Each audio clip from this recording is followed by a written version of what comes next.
Having finished his PB&J, Timmy rinsed a plate and knife and put them in the dishwasher, then picked up the phone. Doot, doot, doot, doot. Hello, this is Francis Oberman. Who's speaking? Hi, Mrs. Oberman. This is Timmy Thompson. Is Nick around? I wanted to chat with him and ask to borrow a game. Ah, Timmy, sure, I'll call him right up. A few intense seconds of silence and echoes passed until... Hey, Timmy, how you doing?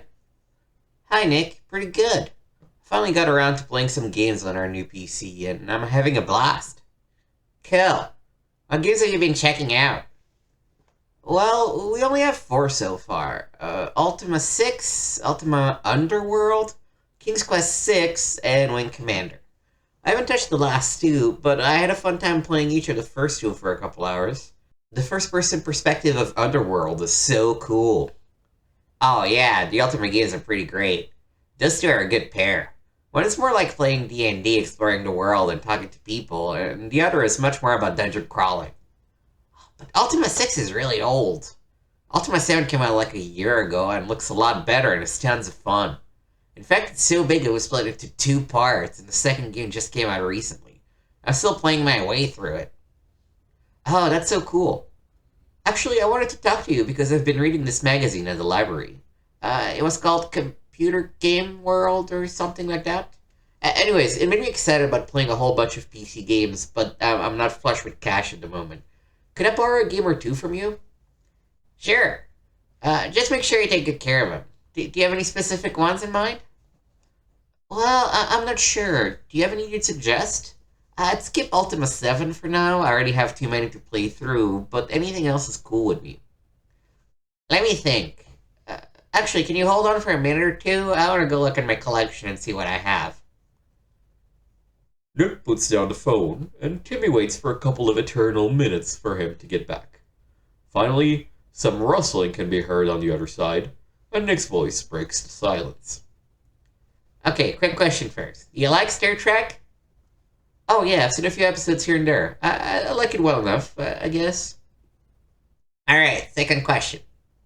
And here Nick's voice dips down to a whisper. Are your parents okay with violent stuff? Like blood and guns?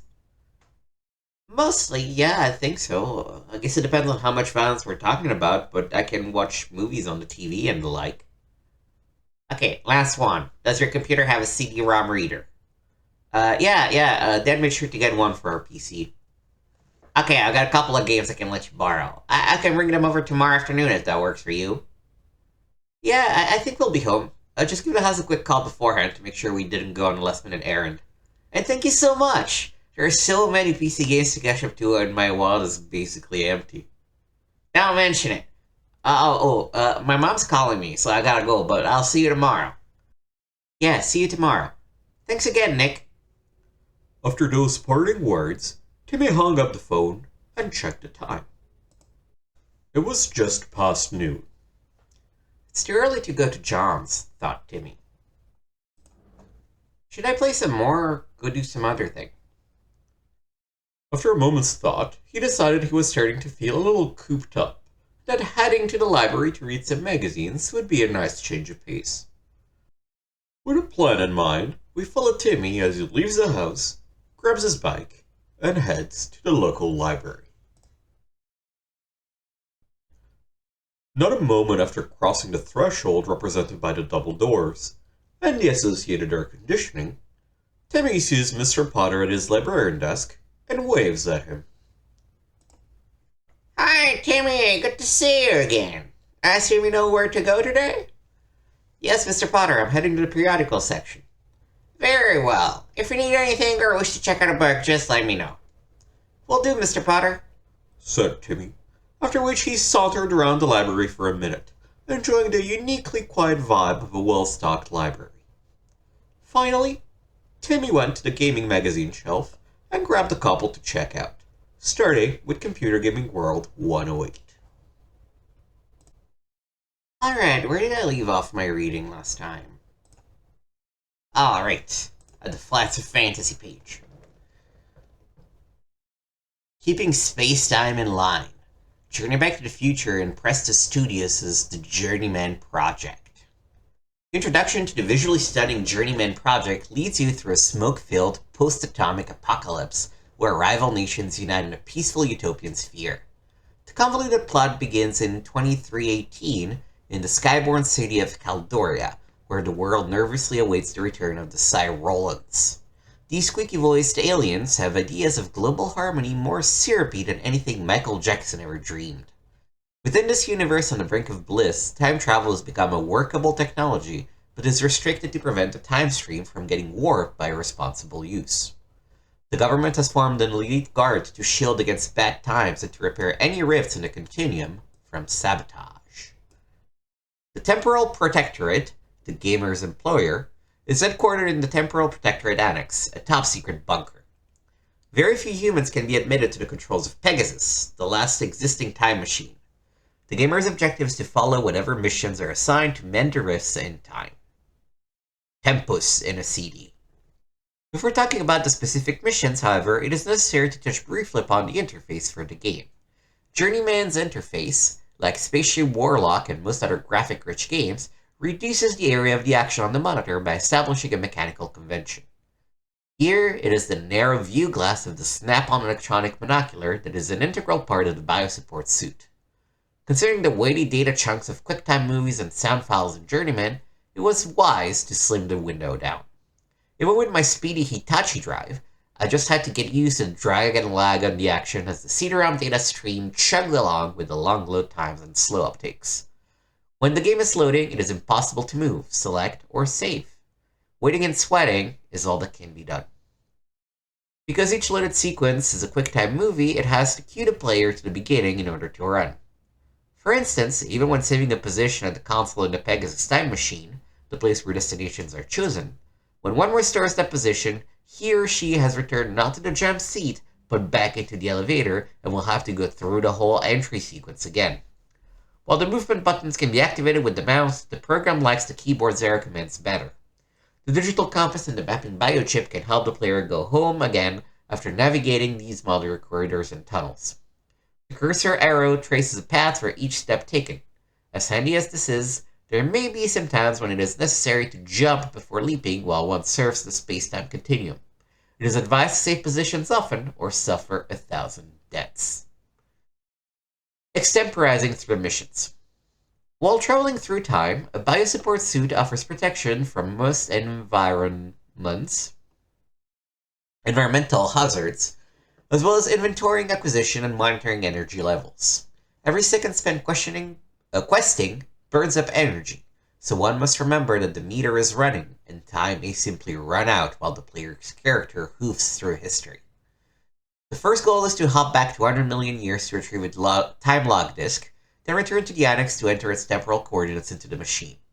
This is to check against any discontinuities in history. One must also be careful not to cause any glitches while traveling. Upon each return, the player must check that there aren't any warps in the grooves. In the Sydney, Australia mission, it'll be tough darts if the player can get his or her genes together. The Mars Colony mission requires a lot of energy to keep up with uppity robots and not bomb out. The ship may finally be coming in for the alien watchers, and it could be up to the player to make sure the Cyrolans have a happy landing. The NORAD 6 mission can be the most touch and go, with a missile that just doesn't want to say no. It does make a difference which sequence is taken on missions, and some of the objects one acquires in one mission may be vital to survival in another. The complex environments of Journeyman are believably fantastic, and the solidly rendered and polished machines, vehicles, devices, tools, keys, doors, controls, and robots work with convincingly precise action. Though some devices may need an extra mouse nudge or two.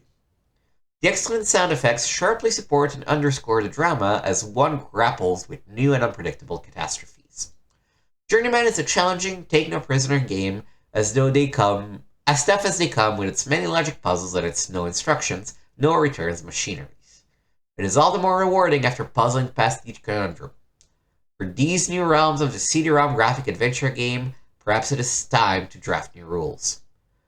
This is different country than the text adventure game or even the Ultimas of action gamers.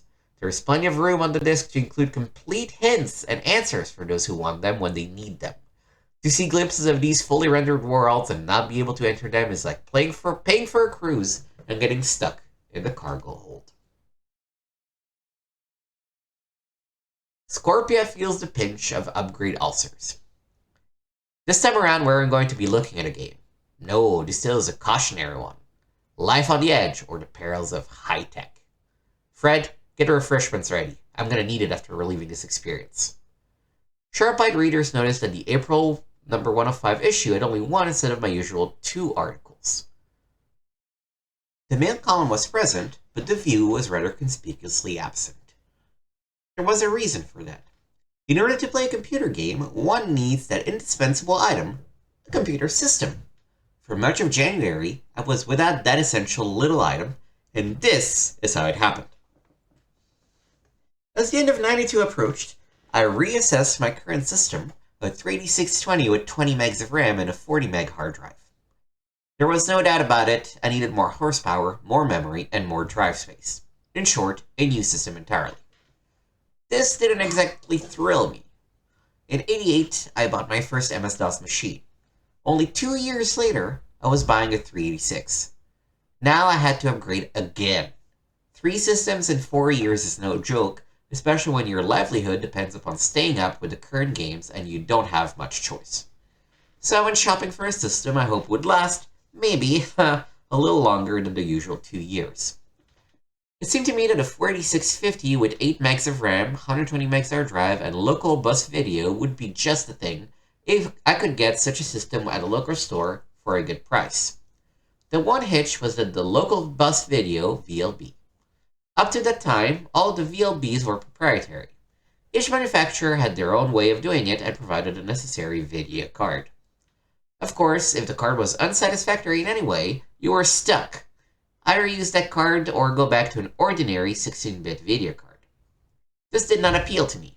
Also, several independent card manufacturers were beginning to advertise VLB cards, and these had to be generic. How could you use a generic card in a proprietary slot? Naturally, you can't. However, just at that time, the VESA standard for VLB had gone through. No more proprietary slots. Everyone would use the same technology for local bus, at least supposedly.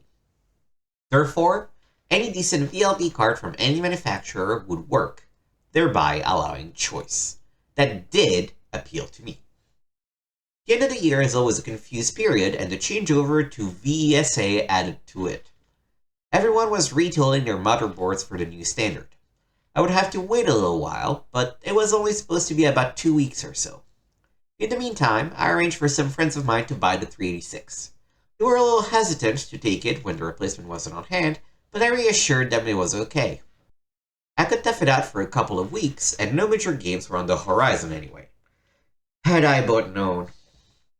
So, the Tuesday after New Year's, I check in at the store, everything seemed okay, and we put the order in. Then we learned something.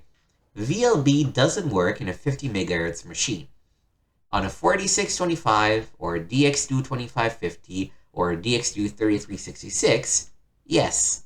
On a pure 50? Nope. Standardization. Don't you just love it? Well, the 66 didn't cost much more than the 50, and besides, the way technology has been rocketing along, maybe it was better to get the fastest machine. We switched the order to a 4666, and then I trundled home to my cave to wait out the 2 weeks.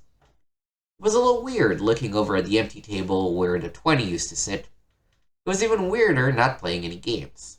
At least I got caught up on some reading, and I still had my trusty Apple IIe so I could log on to the nets. For some reason, though, I was feeling a little restless. The 2 weeks passed, and I managed to live through it. Then the great day arrived. The system was waiting in the store. Yay!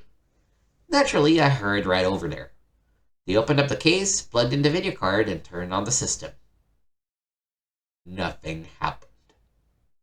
Unfortunately, the in-store machine was a 4650, so we couldn't test the card on it, but we did it anyway, with the same result, which meant nothing. So they took the 16-bit card from the machine and put it in mine. The system came right up. That was a relief, but still. Phone calls are made.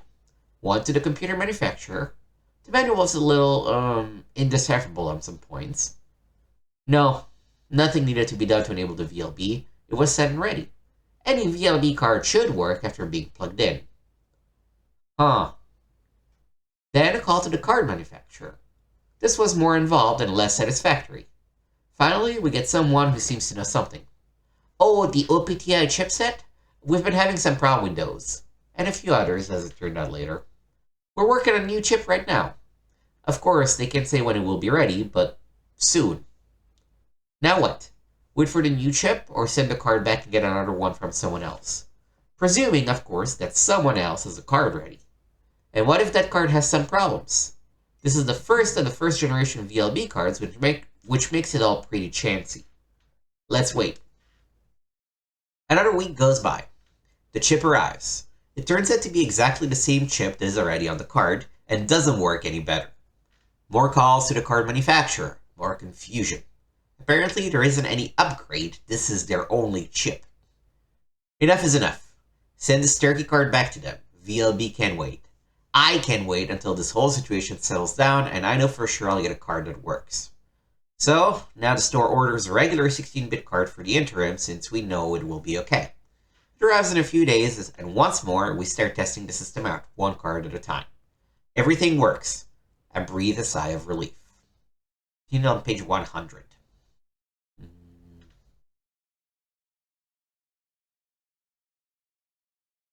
However, we've been doing all this with one of the store's in-house monitors. My own is still in the box. Let's just be certain and try it out before I take it home. The monitor is defective. If thoughts could kill, half the world's population would have died in that moment. It is now 4 weeks, almost the end of January, and I've been without a game computer. Not since I got my first Apple way back in '81 have I ever gone so long without a game to play. Never with any system have I had such problems or been so frustrated. Ah, kill!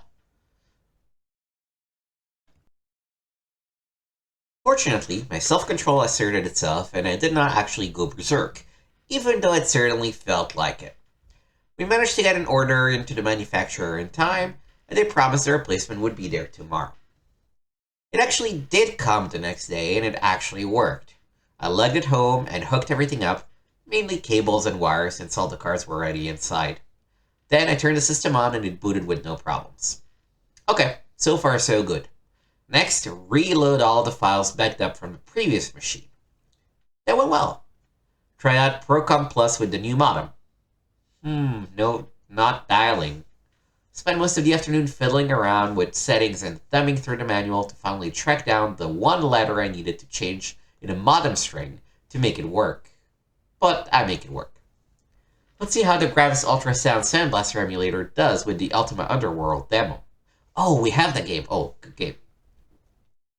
Gee, ear to speaker. There is some sound there, but it's awfully low. The GUS amplifier is, let's say, weak. I need amplified speakers now. Luckily, the computer store owner has a pair of slightly used Rolands he doesn't need and sells them to me. So it's the last weekend in January, and finally, the system is together, up, and running properly. That's when I discovered the Michelangelo virus in the partition table. Well, it could have been something worse. This is one of the easier viruses to remove from the system. Anyway, it's gone, and my MS-DOS machine is fine, and I can play games again. The following week, my Apple died. It is, of course, on the Apple that I answer all the letters I get from CGW readers. This, in some ways, was more serious than not having an MS-DOS computer, since I could still reply to questions on games I had played in the past. Now the mail is piling up fast. Answer by hand? My handwriting was never very legible and has gotten worse over the years since I've been computing. Hey, there are times when I can't even make out my own hand printing, never mind writing. It's that bad. Well, it ain't easy holding a pen and a pincer. Still, the mail continues to pile up. Some of it, alas, gets mixed in with old stuff already answered and goes out in the trash during one of my rare cleanup fits. I don't like to think about that one. Finally, the Apple is up and running again, and I settle down on the backlog. Slowly but surely, it gets taken care of. At last, everything is cut up, the computers are working, and life returns to abnormality in the cave. Phew! So be warned, when the latest in high-tech comes around, let someone else mess with it first.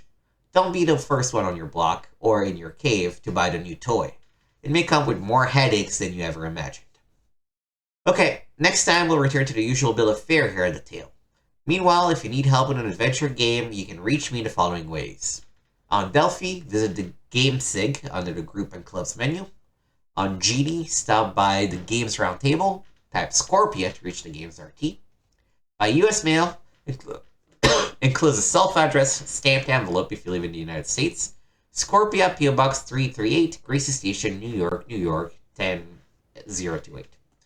Until next time, happy adventuring. Alright, let's get back to where we were. Lemming on the Edge. Psygnosis, Lemmings 2, The Tribes. It's always been disconcerting when cold reality rudely intrudes on an involved gaming session. There I sit, my entire being enveloped in a universe, the most important thing in my life being that this pixel goes there, and life seeps through a drafty cerebral window. As I save another band of Lemmings in Psygnosis' new Lemmings 2, The Tribes, I realize that I've safely tucked away more Lemmings this month than dollars in my savings account. I've certainly done more to further the digital existence of these creatures than I've done for a real dying species. And I've definitely invested more thoughtful into their salvation than my own pitiful soul. Do I pause in Lemming parlance, to reevaluate my existence? Do I turn off my computer and write a letter to my congressional representative? Hardly. I plod on stupidly but happily, blind to my fate, hoping that some kind deity will see fit to clean my path of nasty impediments and deadly falls, just as I clear the path of the stupid but happy creatures on my screen. I like to think my weakness with regard to these cute creatures is due to the design skill of DMA design and Psygnosis, rather than any weaknesses in my character. These folks have done a first-rate job with the sequel to a first-rate original game. We've all known the disappointment of sequels, which tend to be hasty and uninspired attempts to cash in on the spirit of a successful original. But Lemmings 2 really is twice the game its predecessor was. Lemmings 2 sports a dazzling new variety of graphics, sound, lemming antics, and fiendish puzzles, along with interface tweaks that make playing much more lemmer-friendly. Meet George Lemming. For those who haven't had the pleasure of meeting the delightful pet, the Lemming of the computer variety is so small, approximately 20 pixel, cute, green buffons that bounce when their dead girl stride, incredibly stupid, approximately 20 IQ, yet gifted with extraordinary innate skills. They are known to build stairs, dig ditches, bore tunnels, scale precipitous cliffs, and even explosively self-destruct through the force of their will. They live in a remarkably perilous environment and would have long gone extinct but for the efforts of many tireless gamers who the Lemmings are thought to worship as deities. From a Lemming command chair, empowered with a mouse, glorified gamers command the Lemmings to perform the different tasks within their repertoire. If the Lemmings are fortunate enough to have a quick-witted gaming deity, they will be able to avoid the certain death that lurks everywhere in their world and arrive safely at their homes. The origin of the species. This is the Lemming gamers have known, loved, and nuked with a grin. But these creatures have changed a bit since we've last seen them. In fact, they've mutated in many odd ways. In Lemmings 2, gamers would discover an island off the coast of Sequila that has been biologically isolated for many software seasons. On this gaming Galapagos, several species of creatures can be found that are genetically descended from the original Lemming. Due to the bizarre geography of the island, divided into 12 pie pieces, and the widely divergent ecosystems to be found there, the basic Lemming, Joblowus lemuricus, has speciated into 12 distinct types. The forces of the selective market pressure have yielded the most bizarre of adaptations. The types discovered inside include circus lemmings, Lemurica slapsticus, sports lemmings, Bruce genericus, beach lemmings, Gran cahunicus, polar lemmings, Idioraticus, medieval lemmings, Brevsurubinicus, Highland, Egyptian, shadow, space, outdoor, classical, and cave lemmings. Each of these lemming types brings distinct skills to the party. The space lems zoom about with jetpacks. The cave lems wield huge clubs that bash through walls. And beach lems shoot the tube on surfboards. All total, there are 55 different skills, up from 8 or so in the original. Overkill? Perhaps, but this variety makes for very challenging play. Just when one feels comfortable with the skills available on the level, the skills get shuffled up and the new ones must be learned.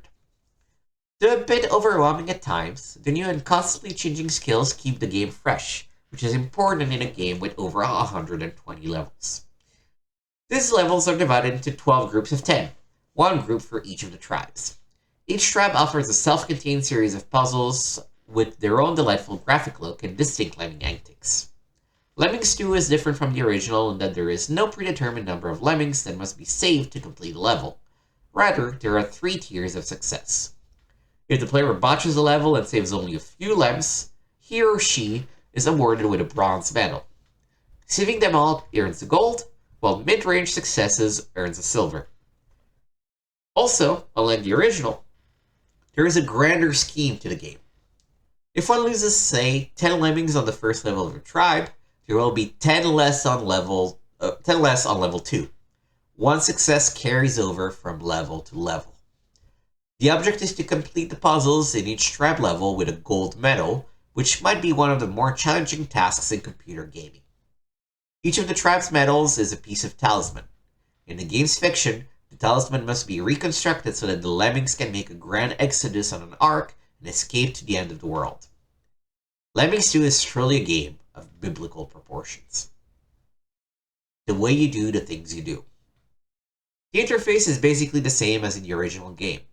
One still chooses lemming tasks from a menu across the bottom of the screen, and one still assigns the tasks by clicking on a cursor box on the individual lemming. One interesting addition, probably borrowed from Psygnosis Creeper's game, is a fan cursor. With the fan, the player can blow certain flying or air ballooning lemmings around the screen. The best new addition is the fast forward command that marches the lemmings in double time and eliminates any dead time in the puzzles. Level passwords have been thankfully done away with and replaced by a game saving option. On the level.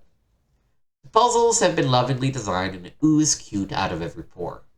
The lemmings even die adorably, and there are new and vicious ways for them to be killed. Gobbled up by ravenous creatures, gunned down by battle-mech robots, and mutilated by other more demented devices. The potential size of the levels has increased. One can now not only scroll the screen horizontally, but laterally as well. As in the first game, some of these puzzles require superhuman feats of coordination to master. New players should be warned. Though furry and friendly, this game isn't going to curl up in your lap and purr. Everything about Lemmings 2 squeaks of quality. The delightful animations, the clever puzzles, the soundtrack with original music for each tribe, the people-friendly interface. The package even includes a brilliant little novella that tells the story of Lemming Island in a style that melds A.A. Milne and Douglas Adams. It's classic Brit wit.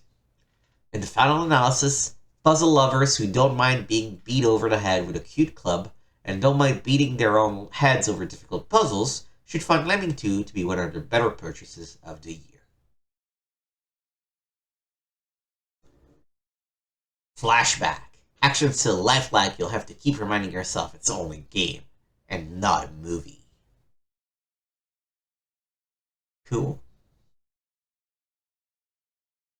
Ride the winds of the Maelstrom. Mere self-willed Maelstrom. The obvious assumption was first stepping into the Maelstrom is that this is another thematic reprise of such games as Space Ward Ho or Reach for the Stars, an explore and conquer game of intergalactic empire building. Not so. As the name suggests, this real-time game throws the player into an oft-times bewildering array of less than straightforward challenges. Furthermore, almost nothing is as it seems in this universe, whether threat, opportunity, or more commonly both. While the player is learning to ride the winds of the storm, the animated sequences of enemies overrunning planet Harmony appear all too often and not always for obvious reasons. Fortunately, once the storm is mastered, it's an exciting ride. Maelstrom takes place in a post-war galaxy, populated largely by independent planets. Peace is being threatened anew, however, by a new and malevolent superpower, the Syndicate. A renegade former agent of that empire, the player, has defected to lead the defense of Harmony, a third-rate power whose conquest by the Syndicate would spell disaster for the free galaxy. Harmony may be small and weak, but it is very wealthy, and it is the player's job to exploit that wealth to end the Syndicate's threat forever. With its tiny population, Harmony cannot stand alone against the Syndicate. The player must form a coalition with the other threatened planets, sometimes rescuing those that have fallen prey to the evil empire during the course of the game. Harmony must remain free long enough to attract sufficient money and manpower from the other free planets to mount a force that is able to deal a death blow to the Syndicate headquarters, wherever that is. The player runs Harmony from the Executron 1200 holodesk, which provides information and communication facilities. The player can converse with Harmony's department heads and VIPs on other planets, and is provided with background information files on them. As the game progresses, new characters are discovered, and the files of known persons are updated.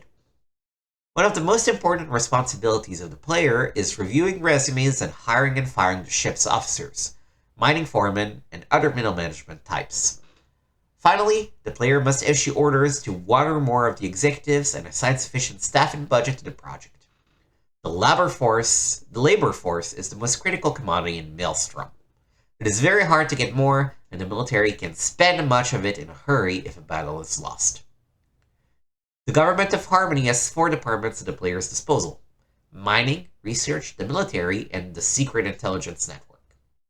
Each is critical to the outcome of the game, and their respective demands for budget and human resources must be carefully balanced and adjusted throughout the game. We'll look at each in turn, from least to most complex.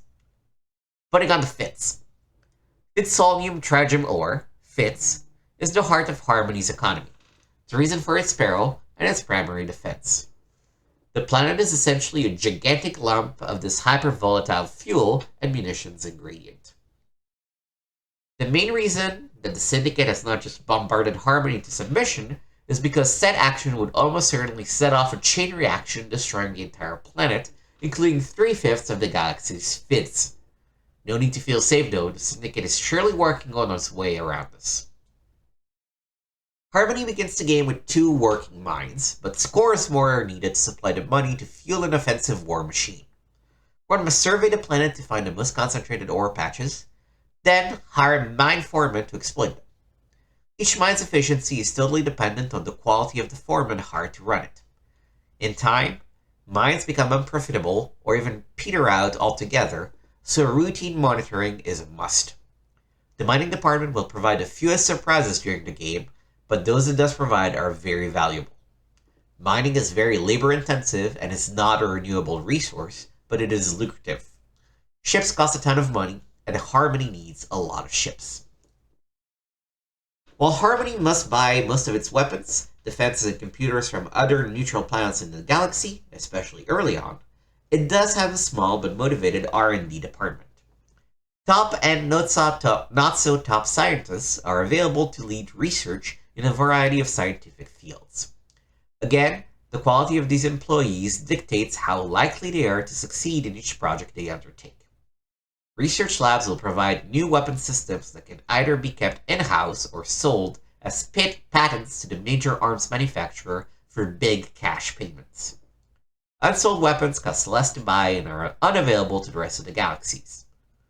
R&D will also produce various other inventions of various degrees of usefulness to other departments. The utility of some inventions will not be immediately obvious, and others are just plain silly. Once the player has developed a blend of ongoing research into the fields that interest him, and found top-notch brains to run each project, research can be safely left to run itself until it eventually starts to repeat its inventions. Prattle of a Major General. The military is the biggest, most labor-intensive, most executive-intensive, and most expensive department on Harmony. A strong navy is necessary to protect Harmony from pirates and the Syndicate, and to protect, or even free, allies and neutral planets from the bad guys. The Navy also provides transportation to Harmony's secret agents, a cheap but very important service. Players will spend half or more of their time in the military screen. Each ship must be custom equipped with a wide variety of hulls, weapons, defenses, and battle computers. It must then be assigned at least one executive, the captain, and unless it is a courier, it should really have two others. If the quality of employee is important in the mine,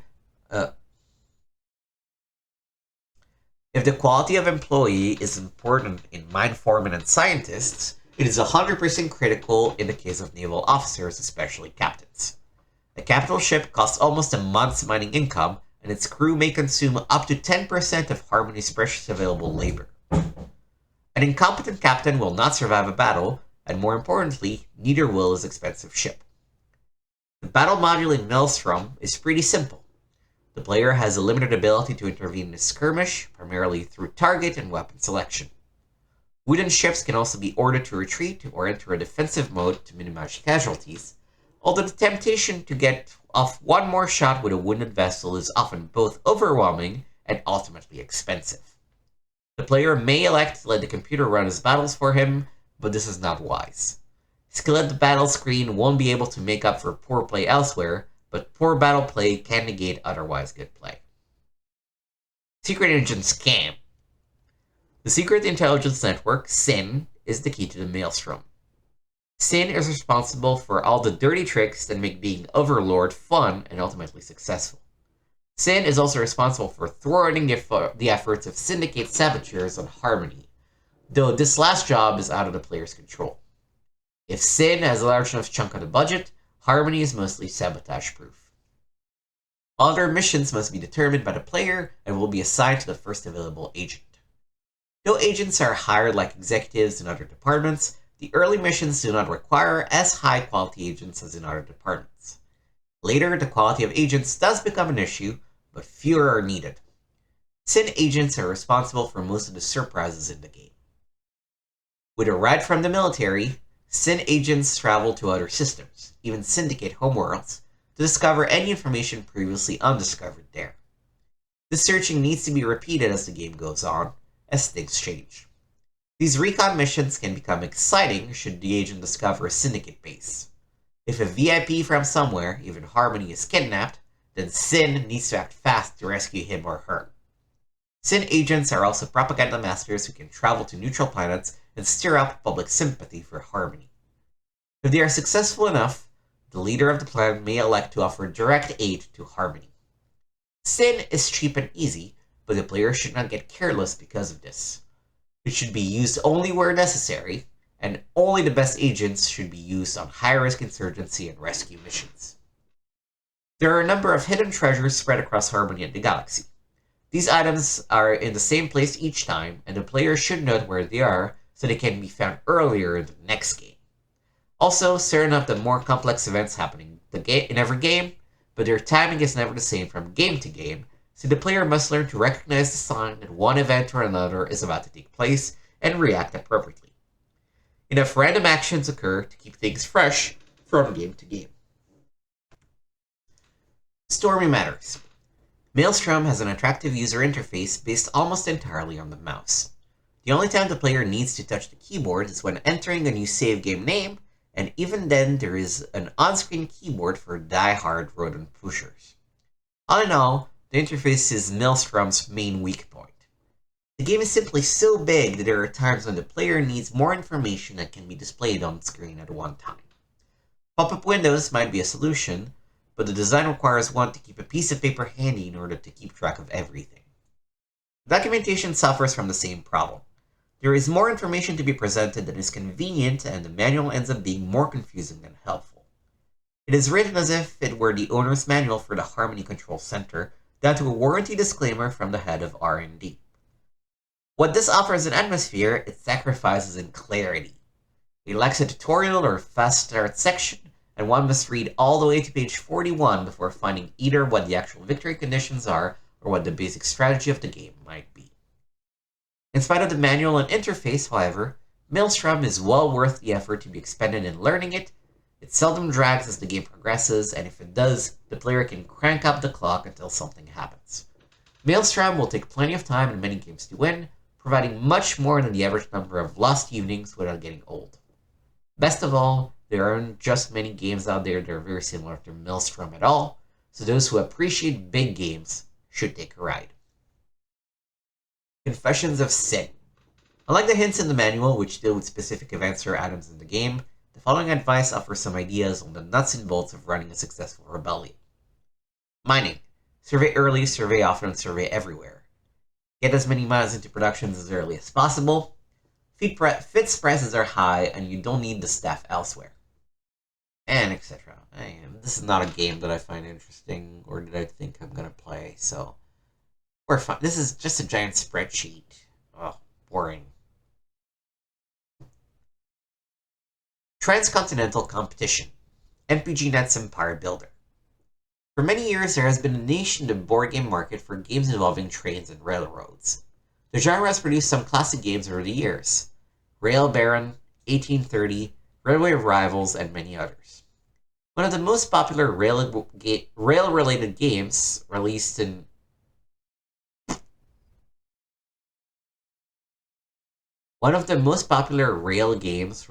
recent memory is Mayfair Games' Empire Builder, EB.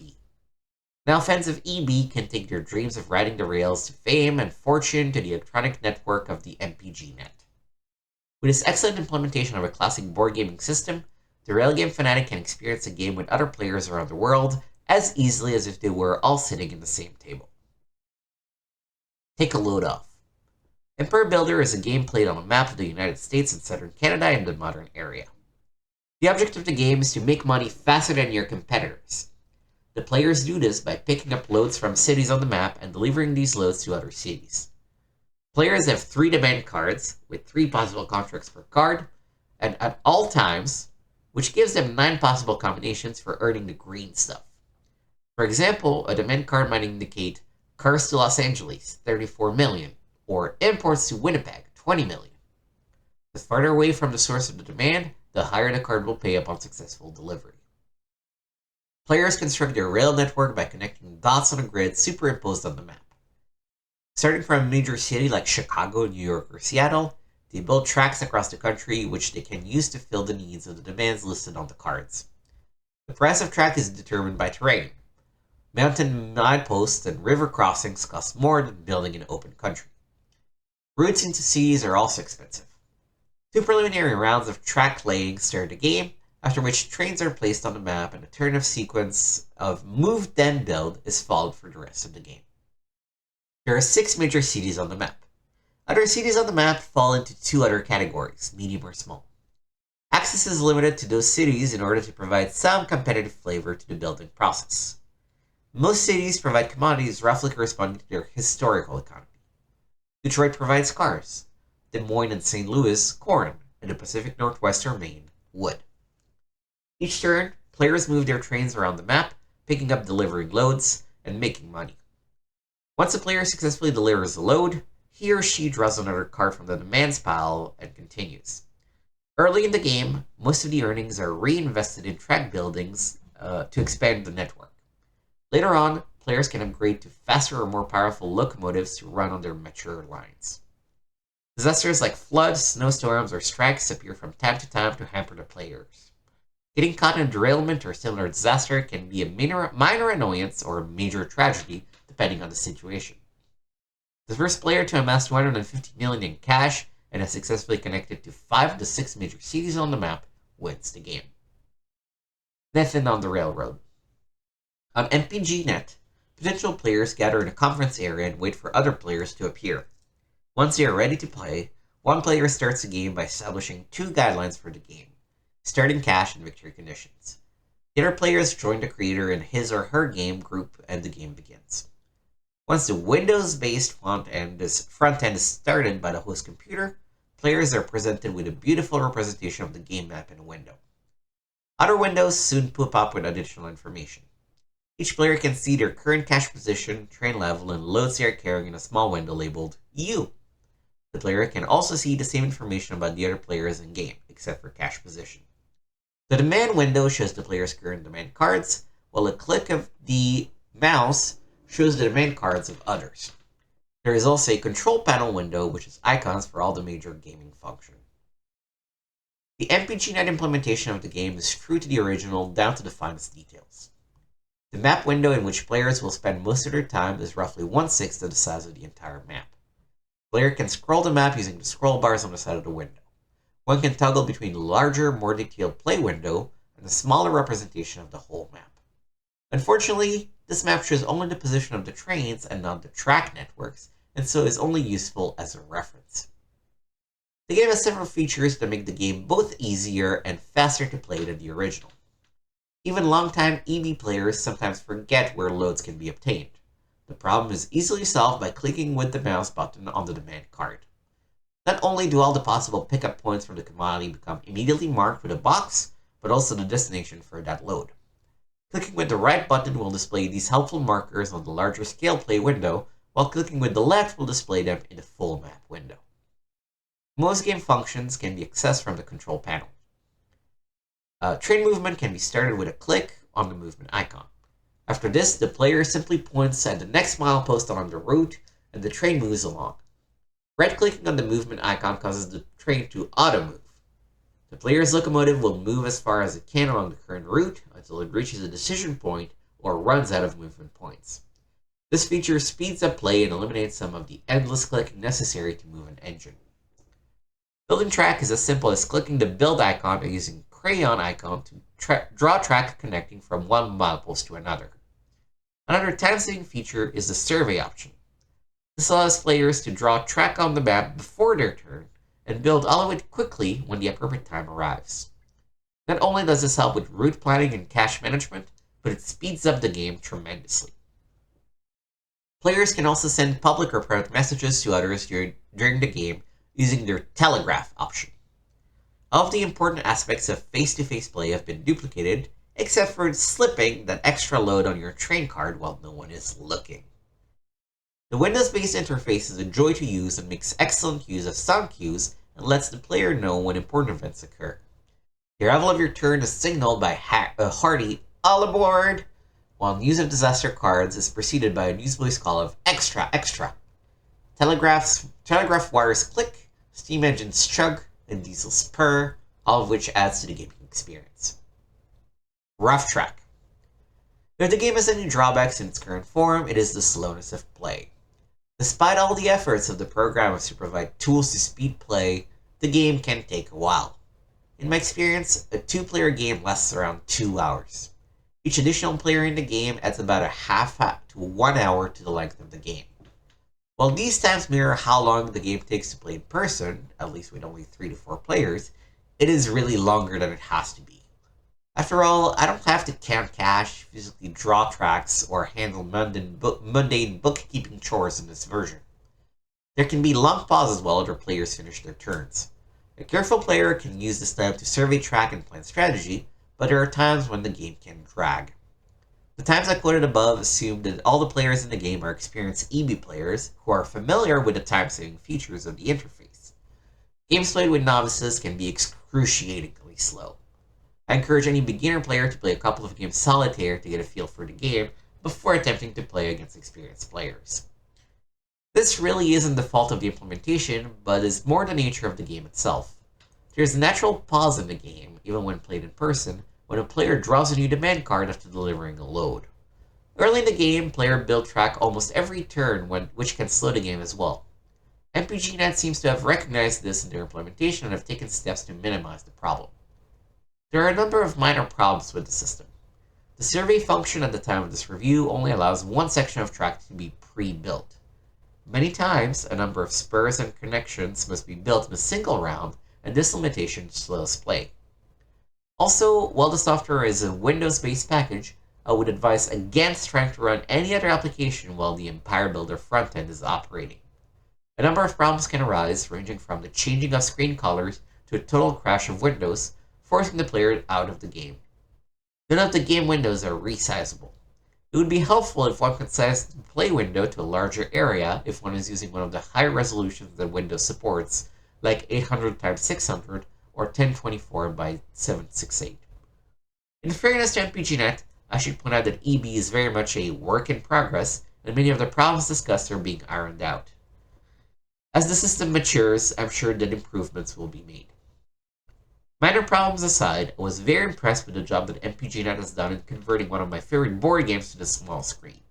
Their implementation of the game is sure to pass the scrutiny of the fanatics who love games of this genre. It is simply the best computer implementation of a board game that I've ever played to date. The ability to play with other rail game fans across the country is icing on the cake. At a time when finding an opportunity to get the gang together for an evening of board games is getting more difficult, MPGNet gives one the opportunity to play the game at any time, without submitting the living room to the ravages of beer cans and pretzel bags.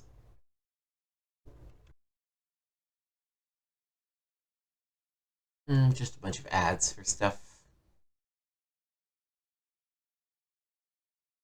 MS-DOS Goes to Washington. DC's True Shadow President by Chuck Moss. DC's True's new strategy game, Shadow President, is an extremely detailed geopolitical simulator that balances the world on its players' shoulders. It also allows players to kick said globe around like a beach ball, but that's definitely not advised. There are 5 alternate reality scenarios, all starting in January 1990, ranging from genuine Earth to super Iraq. Guess who won the Gulf War? The game runs in continuous time, with days varying from half a minute to several seconds. Requiring a fairly sophisticated computer setup, Shadow takes up 7.5 megabytes of hard disk space, a minimum of 550K free memory, a good sound card speaker setup, and advises using a Math coprocessor and 486 chip. However, I ran it on a beat-up 286 and it worked fine. VGA graphics are crisp and up to current standards. It does occasionally lock up, particularly in some of the military submenus, but this might be due to my pushing the capacity of an older machine. Caveat, save often. The players of Shadow President find themselves transported into the Oval Office. There is no election. One just steps into the seat of power and starts to act. This is accomplished not only through a player's computer, but through the Shadow Network as well.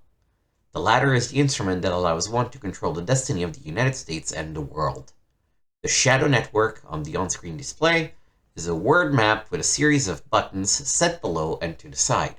Using the mouse, the player points and clicks to various countries, interacting with them much as in Chris Crawford's Balance of Power.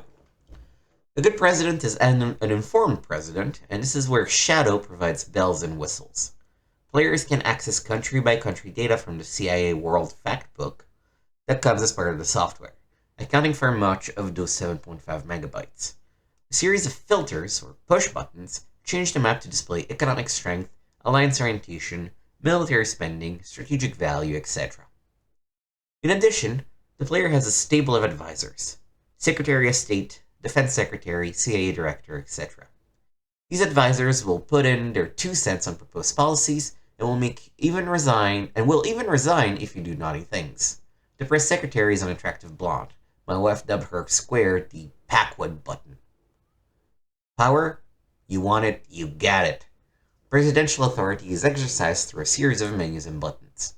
The Shadow Prexy can dole out foreign aid, rearrange the federal budget, and raise lower taxes at whim. The budget menu allows across-the-board spending cuts, the likes of which Ronald Reagan would have drooled for. In addition, the player may act as statesman and propose trade relationships, try to influence other countries' policies, attempt to bring about peace, or wage covert war. Finally, there's the dreaded war room, in which military affairs are handled in highly abstract fashion. Troops are committed to countries or launched on invasions as easily as setting a number, and combat results are displayed instantly. This is also where a player can conduct, gasp, nuclear war. Join the network, seize the world. Shadow President gives the player a varied and sophisticated array of tools to monkey with the planet. The player defines the goals and the means. What do you want to do? Nuke Ohio State? Keep things running on an even keel? Raise the world's standard of living? Balance the budget? You've got the means, the ends are your business. But this is not risk. Conquering geographical areas until one covers the globe like the symbol for Sherwin-Williams Paint Company is not going to provide victory. The player is measured by several scorecards. Most immediately important is Leadership Effectiveness Rating, LER. A low LER means that everybody laughs at you and kicks sand in your face. Every time a player does something that doesn't work out, LER drops. Guard at LER well, or you'll find even Chad when exchange cultural programs. The second important factor is rootlessness. Do too many nasty things and you'll find yourself assassinated. Third, your popularity with the US electorate is key. Remember, he who has a 90% approval rating in December 91 can be out of office in January 93. More importantly, let popularity drop too far and the game will be abruptly terminated with an impeachment notice. Playing chicken on the hotline. So how does the game play? With a fairly long learning curve. There are lots of subtle byplays among the nations, lots of hidden actions going on. Everybody knows what's coming August 2nd, 1990, of course, and Saddam can easily be thwarted. But he'll be back, and there are other pitfalls out there. As president, the player makes the international climate, and the more ruthless your policies, the more chaotic and violent the world becomes. Conversely, be an international nice guy and the world smiles with you. Mostly. As a learning tool, Shadow does a good job of providing information and showing players how complicated the world is. As a simulation, it has certain real-world problems. A simulation, particularly one that draws heavily from contemporary headlines, must parallel the real world. This reviewer found certain, anomalies. Most jarringly, American armed forces are paper tigers. Saddam's army kicks US tail whenever armed force is applied. A typical counter to Iraq invasion of Saudi Arabia put 1.25 million US troops against 800,000 Iraqi soldiers.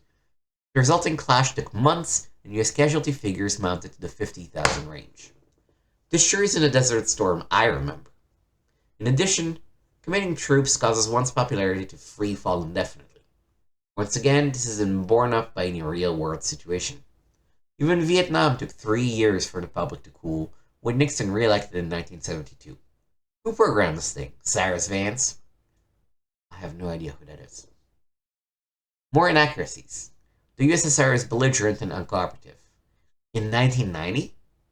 Actually, Gorbachev was so desperate to save his regime, he was signing anything in exchange for cash.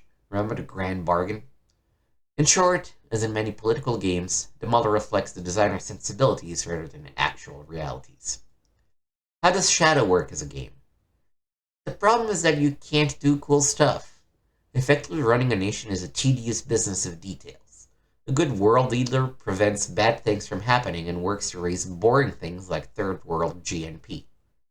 Alas, an entertaining game must let the player be an activist making things happen, bad or good. The simulation aspect of Shadow President forces one to be more passive than active if stability is the desired goal. Shadow President, despite its wealth of detail, confines a player's action to running through menus and inputting numbers, finally calibrating economies and relationships. It's highly critical, ethical, and educational, but boring. The player yearns to break loose into something wild like invade Canada to bring home the Stanley Cup. Or drop a nuke on Tokyo just for the hell of it. Unfortunately, such actions cause the world to tilt faster than a pinball game in a Chicago bowling alley. Fortunately, such actions are possible, since rebooting a game is infinitely easier than rebooting the world. Games that stress responsible management yet stay fun emphasize hands-on challenges, like SimCity, Civilization, or Railroad Tycoon.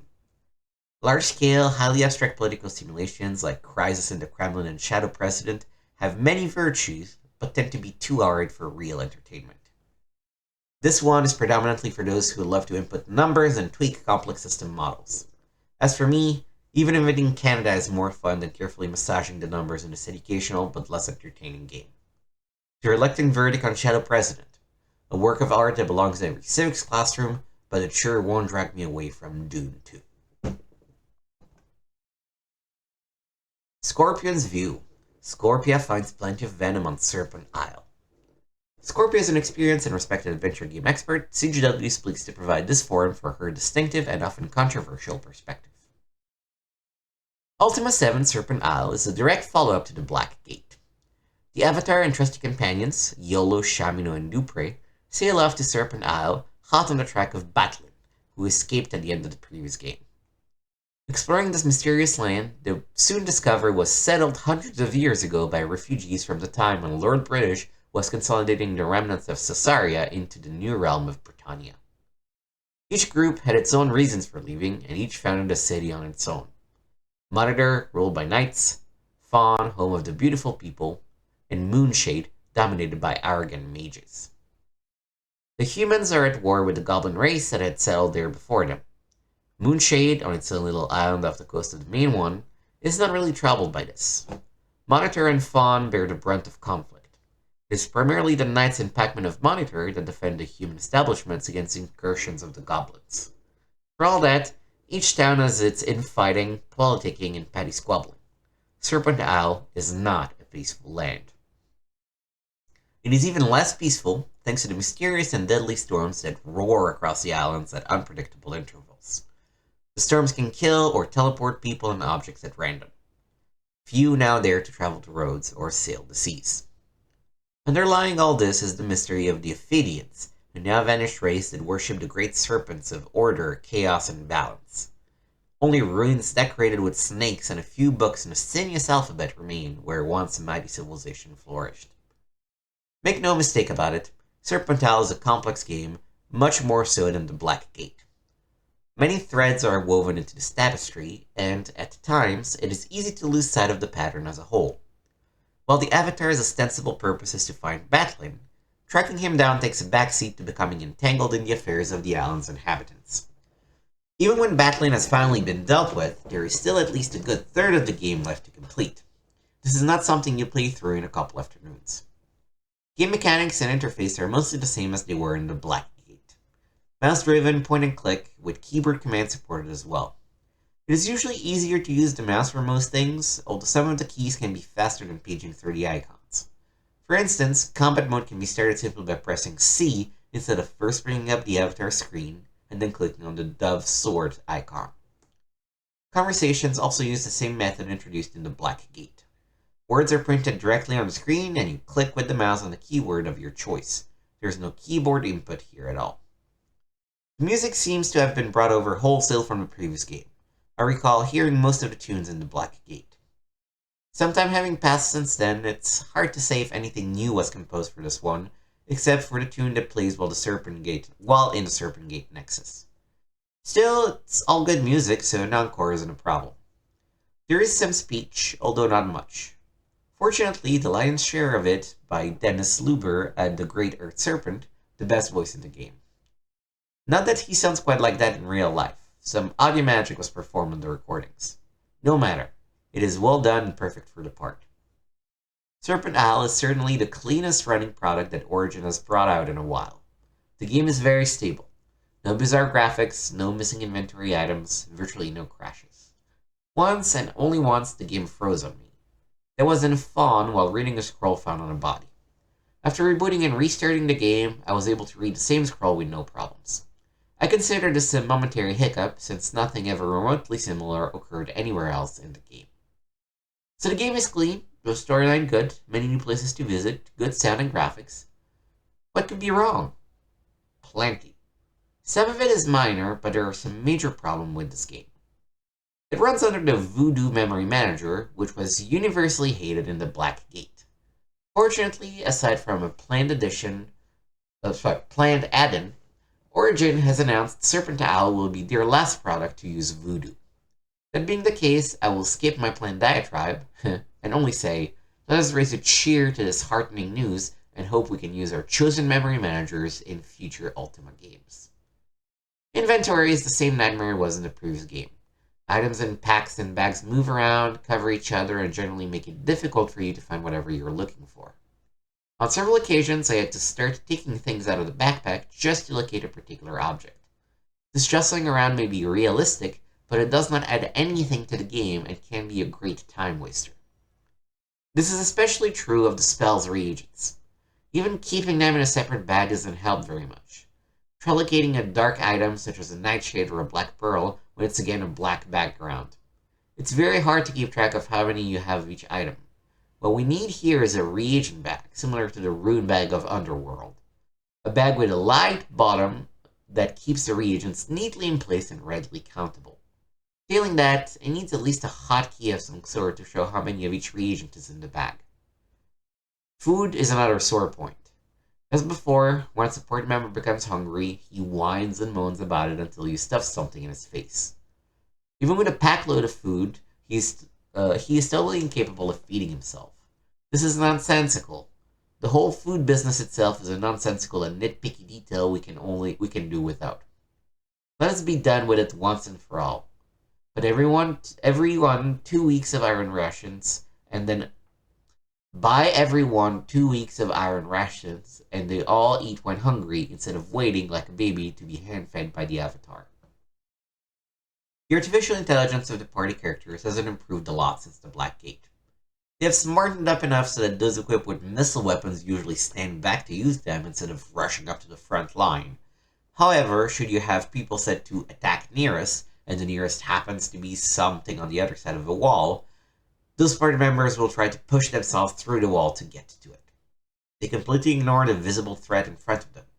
Party members also cheerfully walk over or through the most blatant traps, no matter how carefully the Avatar maneuvers. They do not seem to notice these things at all. Those are the minor, albeit aggravating, matters. Now we come to the more serious ones. Disk access is the first. The game goes to the drive constantly. The party can hardly take a step or any sort of action without the drive light going on. The more animation of any kind that is happening, the slower the game becomes. It can become excruciatingly slow in some instances, even on a 66 MHz machine. The fastest movement is usually obtained in the open wilderness on a clear day with little or no extraneous animation going on, in which case the party can move quite rapidly. Speed is also better when the Avatar is going solo or has only a companion or two along.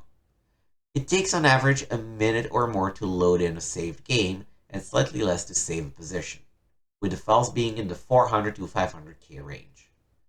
This is definitely not state of the art, especially when the summoning, whose saved files balloon to 700 to 800k by the end, can save such monsters much faster. Even with a smart drive cache, I found no material improvement in either disk access or save restore times in Serpent. Warning, specific hints follow. Where the game really falls on its face, however, is in the construction of some of the puzzles, in quotations. In order to explain this more fully, I will have to give away some solutions or partial solutions. Then again, considering the circumstances, this may not be a bad thing. Up north, after you get through the mountains, one of the first things you do is find a small cave with 5 pedestals, 5 Ophidian runes, and a barred door. By trial and error, which doesn't take long, you can figure out how the runes should be placed on the pedestals, but this doesn't open the door. Further north are the Guani, a peaceful race of fur-covered humanoids. You help them with their current problem, a sick child, and all they say is that perhaps someday they can do something for you in return. They make no mention of the mysterious cave. They seem to know nothing at all of it, and of course, there is no way you can bring up the matter in conversation.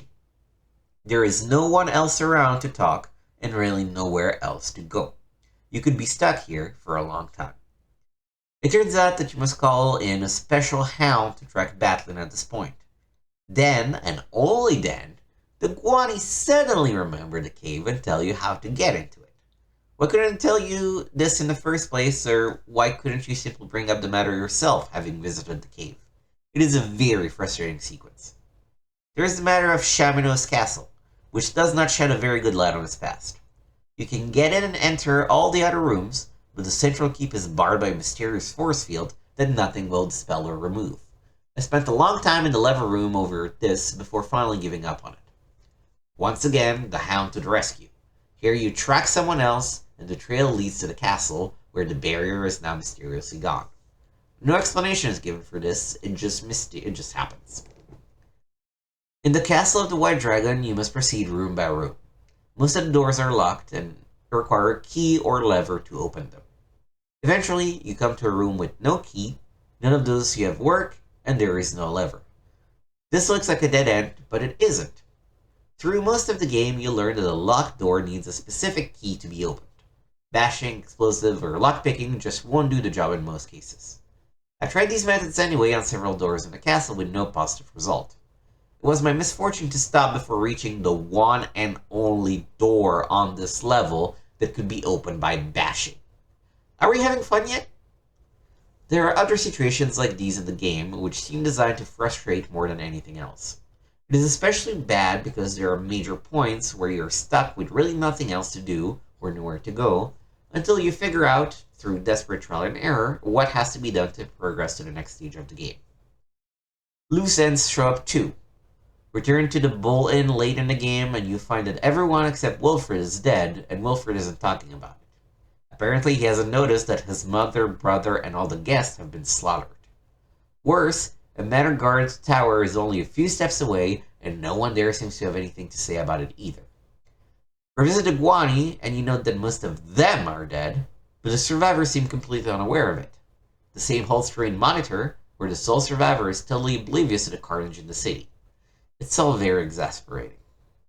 In sum, Serpent is a good story gone wrong. While the main plotline is solid, execution of it is inadequate. There are irrelevancies, the whole business of Shamanist background is bogus, loose ends, too many poorly designed puzzles, in quotes, and an amazing programming oversight that allows you to complete the game without performing what is supposed to be a crucial ritual. Origin needs to re-examine Ultima 4 for a refresher course on the concept of avatarhood, something that has gone steadily downhill since 5, as well as how open game design and logical plot connections are supposed to work. With that, and the elimination of some of the more irritating minor features, the next Ultima may well be a game worth playing. Serpent, however, is likely to provide more aggravation and enjoyment for most players.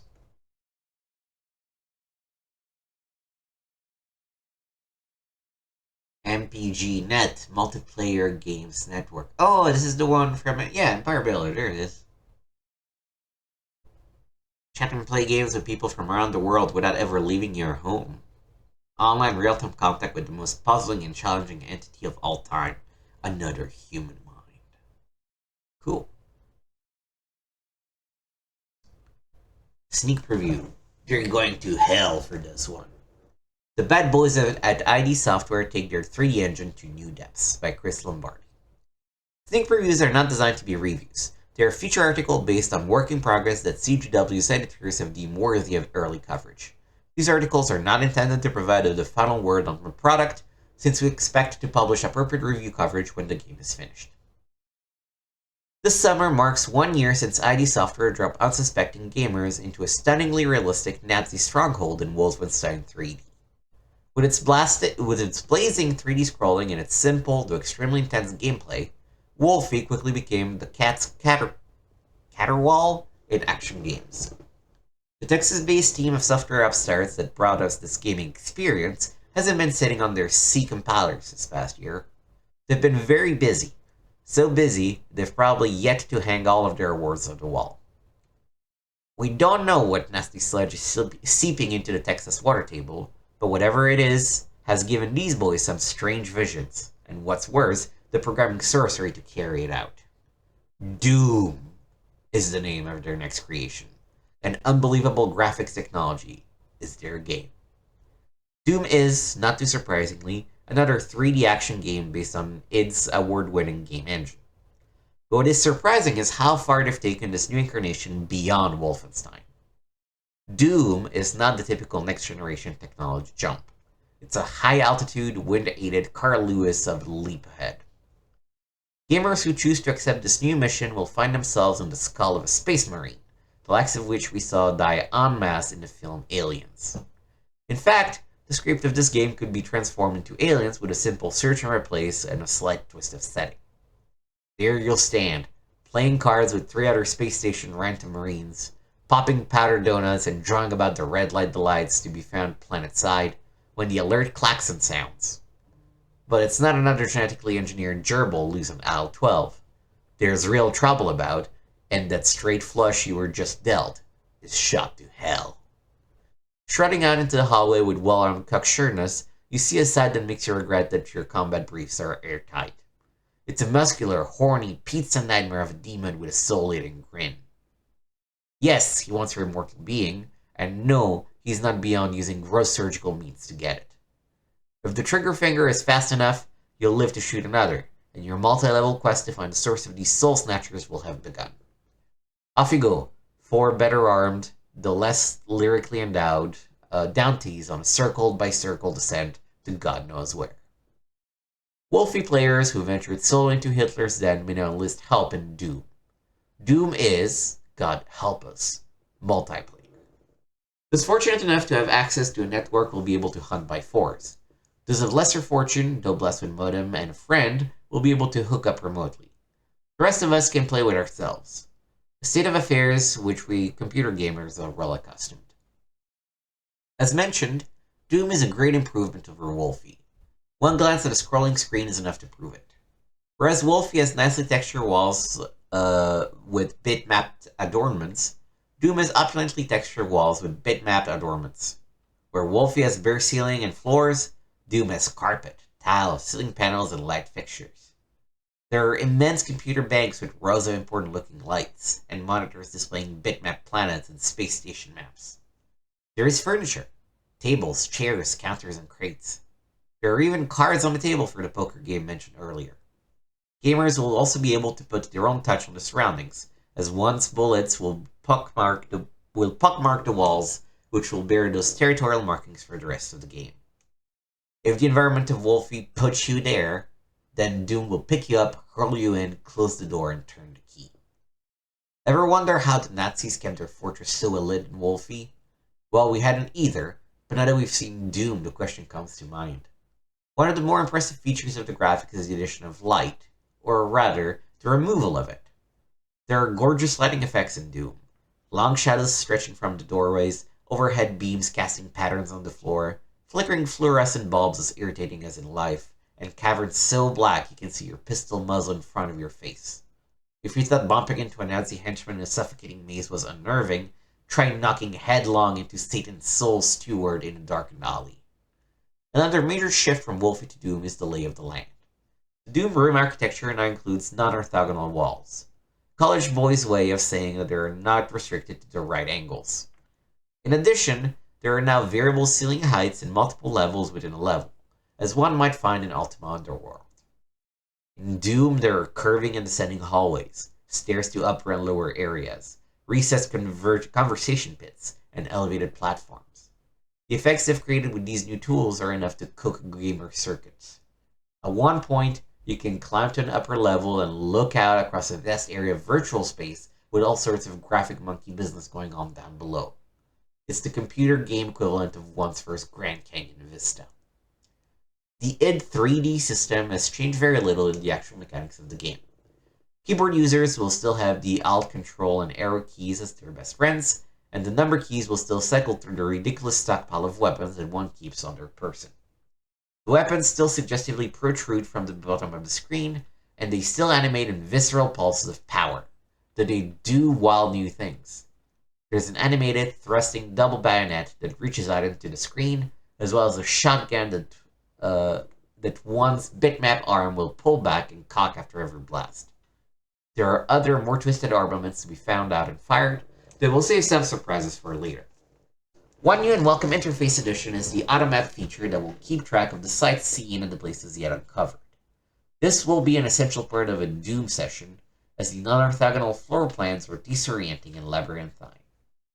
Again, as in Wolfie, the primary detective is to scavenge the floors for ammo, health, rejuvenators, and treasures, while fighting back hordes of baddies that lurk in every dark corner. Those who wish for a bit more interactivity in the world of Wolfie will be satisfied. A bit. There are switches on the walls that can be flipped to interesting effects.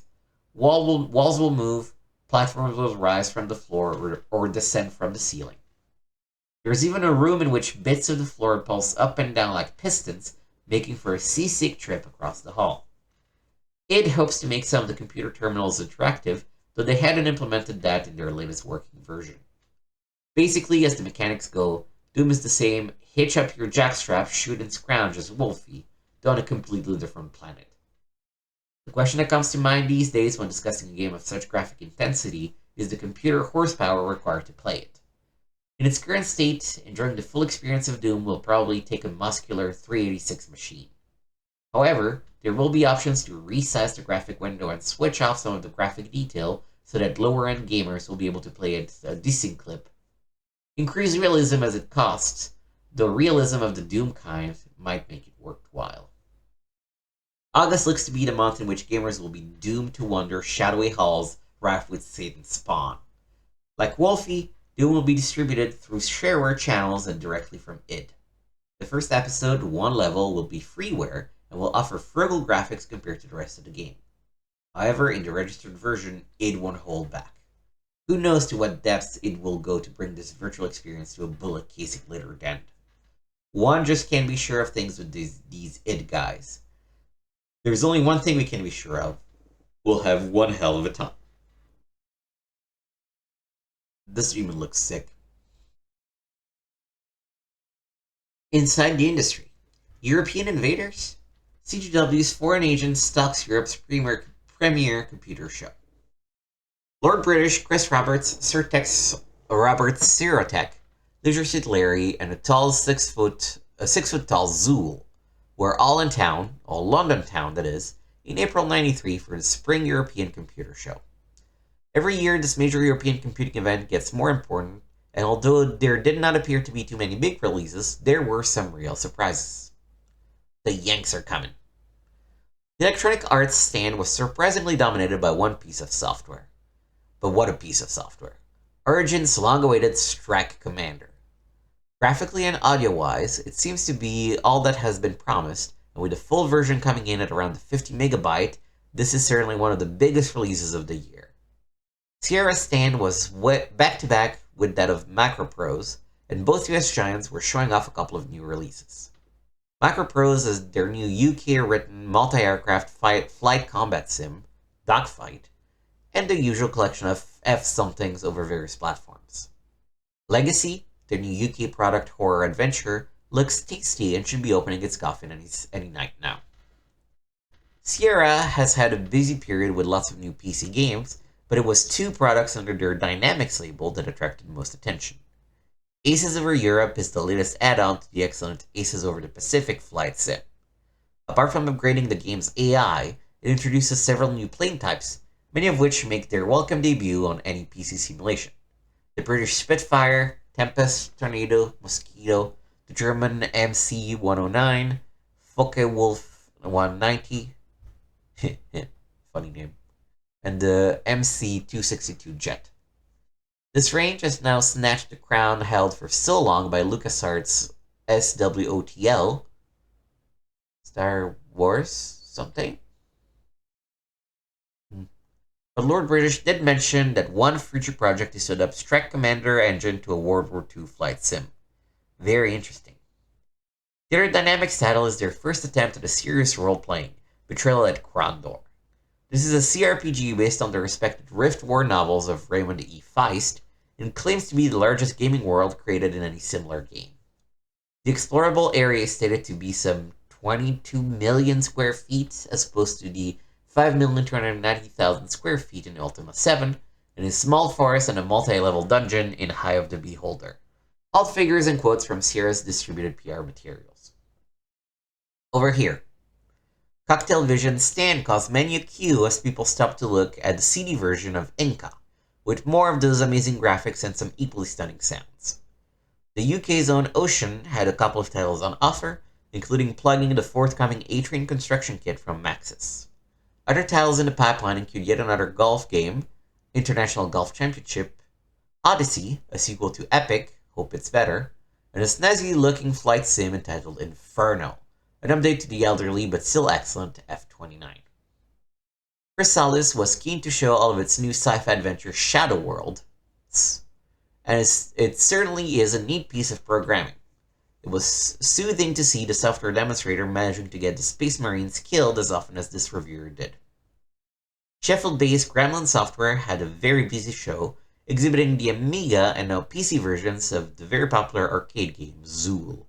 This is among the sharpest arcade game on the IBM, and even a 6-foot-tall Zool wandering around couldn't steal attention from the forthcoming Little Devil. This is a great game that is graphically like a Don Bluth title, but has some cracking puzzles and problems. The animation is top-notch, controls are good, it has wit, and bags of gameplay. This could be the surprise release in the next few months. Finally, on the Gremlin stand was their new driving game, Nigel Mansell's Racing, based upon his Formula 1 Grand Prix experience, not his IndyCar stint. This is a straightforward arcade game, and the least said about it, the better. Bearing in mind that the crashes, even into walls, Nigel, are quite tame, this will not be the best value product this year with its asking price. Impressions is now a two-country software outfit and is hiring software programmers at a rapid pace. Cohort 2 has just come out, but two other products were the reason for stopping. The Blue and the Gray, Impression's US Civil War game, is a progressing treat, and Ed Grabowski was keen to stress the importance of getting this one right. We're using some of the best people available to ensure the most historical, accurate miniatures war game. This will be the best release, and we are very excited by it. The other area of interest was the use of voice commands with When Two Worlds War, and it is uncanny to see the effects of speech on the drop-down menus and commands. Psygnosis from Liverpool, now working closely with Sony, seems to get better each year. Combat Air Patrol, Walkers, Hard Guns, and a CD-ROM product Microcosm. The star of their show, though, was definitely the brilliant Lemmings 2. US Gold maintains a big presence at the ECTS, and it seems that they are getting more and more PC-orientated. Orientated? That doesn't seem right. The main new products on the show were the add-on discs for Comanche, Maximum Overkill, more whoosh and bang, but with even better scenery, flashbacks from Delphine, the AD&D construction kit, the first decent build your own, Dark Sun from SSI, the conversion of the best-selling German RPG Blades of Destiny, and the eagerly awaited Eye of the Beholder 3. This third and supposedly final episode in SSI's best-selling series is subtitled The Assault on Myth Draenor and is set in the Forgotten Realms world. A party of heroes is sent to recover an artifact of divine power from the dread undead lich Achvalen, however you want to say that. The plot is as old as the Dwarf Mines, but the gaming system looks a little fresher. The Westwood Studio team responsible for the good Eye of the Beholder 1 and the better Eye of the Beholder 2 has now moved on to Adventure Worlds anew, and it seems that SSI has had to develop their own gaming engine from scratch. The finished product looked very similar to that used in both of the earlier titles, but possible goodies like auto-mapping and a genuine free-flowing 3D environment are not within this product. Enhancements do include some group combat, external locations, and some areas that are underwater. One's characters don't exactly swim through these scenes, but the effects are still good and add to a game that claims to be 50% larger than Eye of the Beholder 2. Shortly after seeing a preview of Beholder 3, the new Westwood Adventure title, Lands of Lore, was also previewed. The latter appears to use a straight development of the original Westwood EOTB engine, now released from some of the limitations of the AD&D worlds. This looks a fair nicer product than the SSI offering.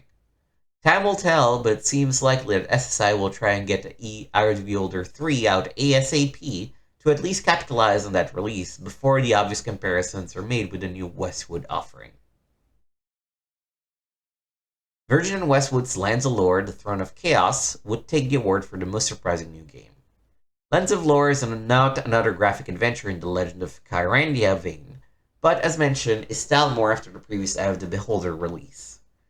Led by another terrific opening sequence, the player is introduced to a wonderfully revolting villainess in the form of Scorpia.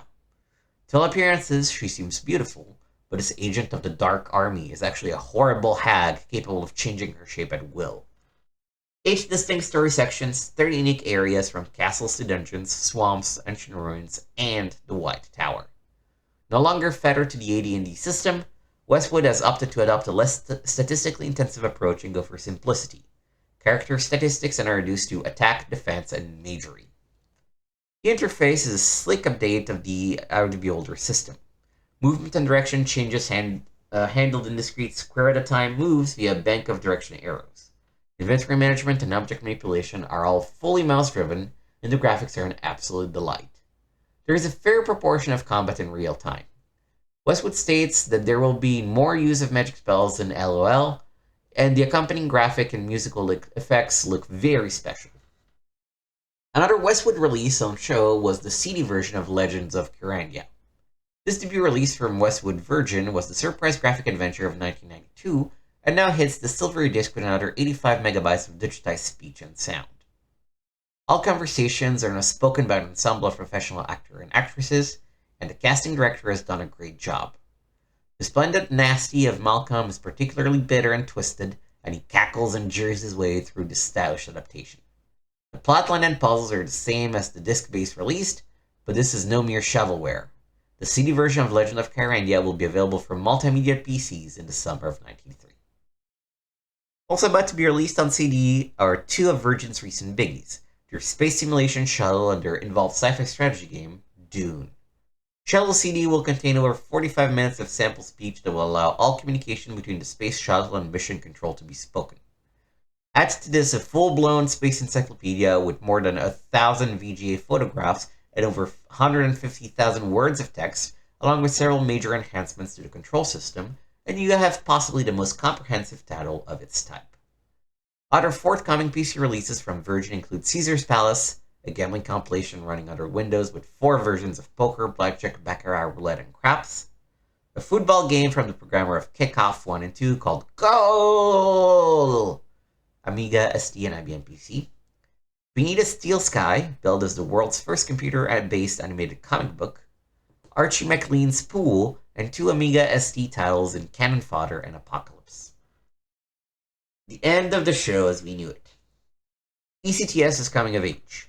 Many people now take the show very seriously, as witnessed by the various dignitaries and icons that attended this year. Last year, the show was still a wish with the Amiga and its software. This year, it was hardly mentioned, let alone seen. Lots of talk about 3DO, but the real buzz was CD.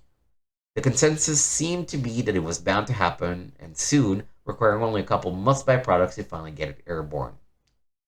ECTS, which now bills itself as the world's only dedicated trade event for computer and video games, was held from Sunday 4th of April to Tuesday 6th of April 1993, the Business Design Center, Islington in London. It is traditionally held as both a spring and autumn event.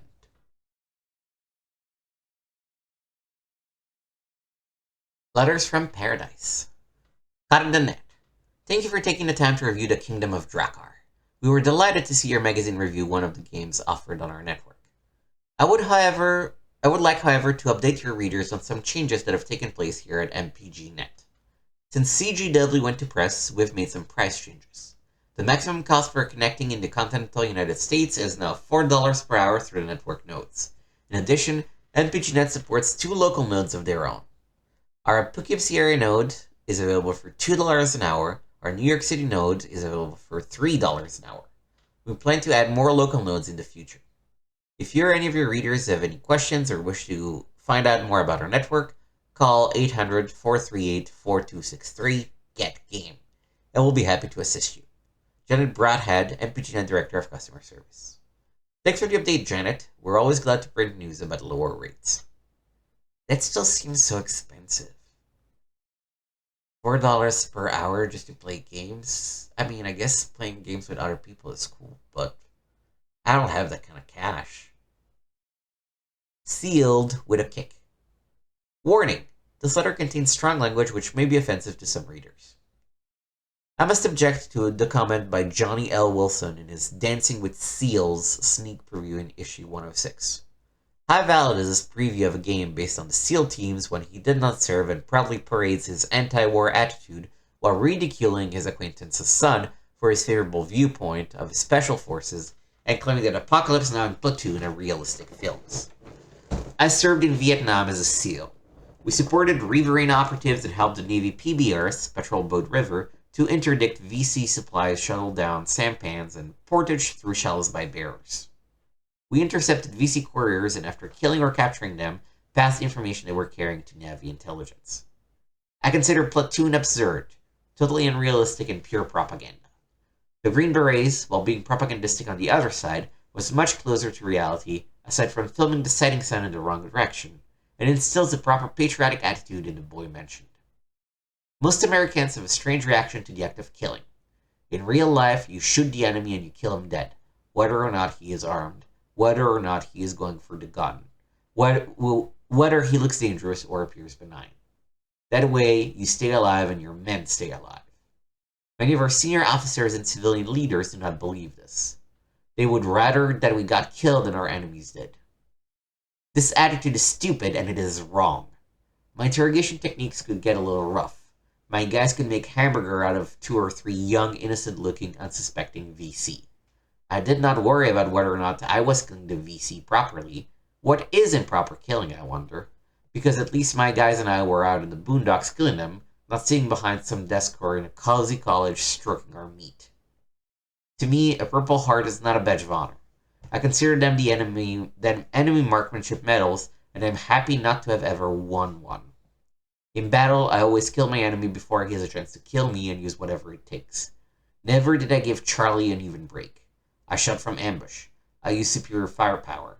I never engaged in hand-to-hand combat unless there was absolutely no alternative. To me, the combat knife should be a tool, not a weapon. All the whiz-bang knife fighting, karate, judo, kung fu BS you see in the Rambo Jambo shoot-em-up movies are just that. Bullshit. The real-life rules of war are simple and effective. Stay at arm's length whenever possible and shoot the shit out of the enemy before he sees you. That is not ruthless, immoral, or unfair. It kept my SEALs alive, and they were fear of the enemy. Keep your anti-American, anti-war attitudes out of your reviews and a veteran's side if a game realistically portrays combat. Harry, Chicago, Illinois. Dr. Wilson responds, I should have thought that the empathy that I, an admitted opponent to the Vietnam conflict, gained for Vietnam veterans from my experiences of playing SEAL Team would have proven something of the healing value of the game. I also would have thought that my pointing out how easy it is to differentiate targets in the simulation, as opposed to the nightmare reality faced by you and your colleagues, would have indicated that the playing experience had brought at least a minor degree of additional understanding of the difficulties you faced. I said that my goal in playing the game was to survive. Your letter sounds like that was a realistic goal in the actual experience. That seems a point in the simulation's favor. I am sorry that you felt I was bragging about the Purple Heart earned by my character. I was intending to show what an iffy experience each mission had been for me. Indeed, I talked about the Purple Hearts and unsuccessful missions in the same breath. What I was attempting to show was how this program could increase one's sensitivity to the Vietnam experience, even to those such as myself who had seen the Vietnam vets as being on the other side because they weren't protesting with us.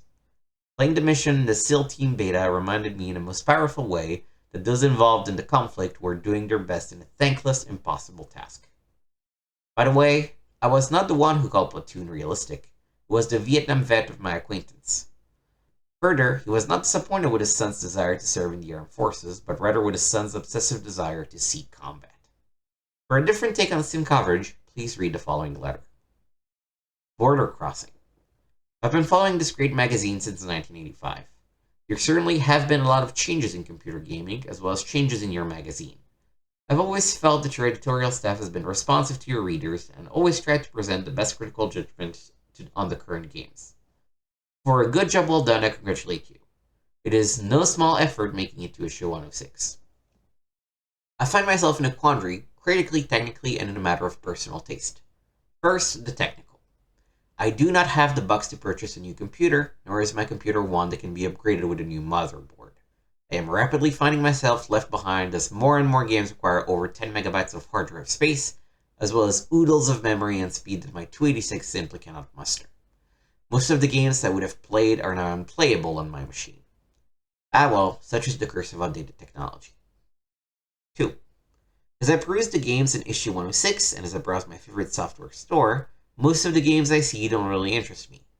Many walkabouts that are just coming out seem to be simple rehashes of old Sierra and Infocom titles.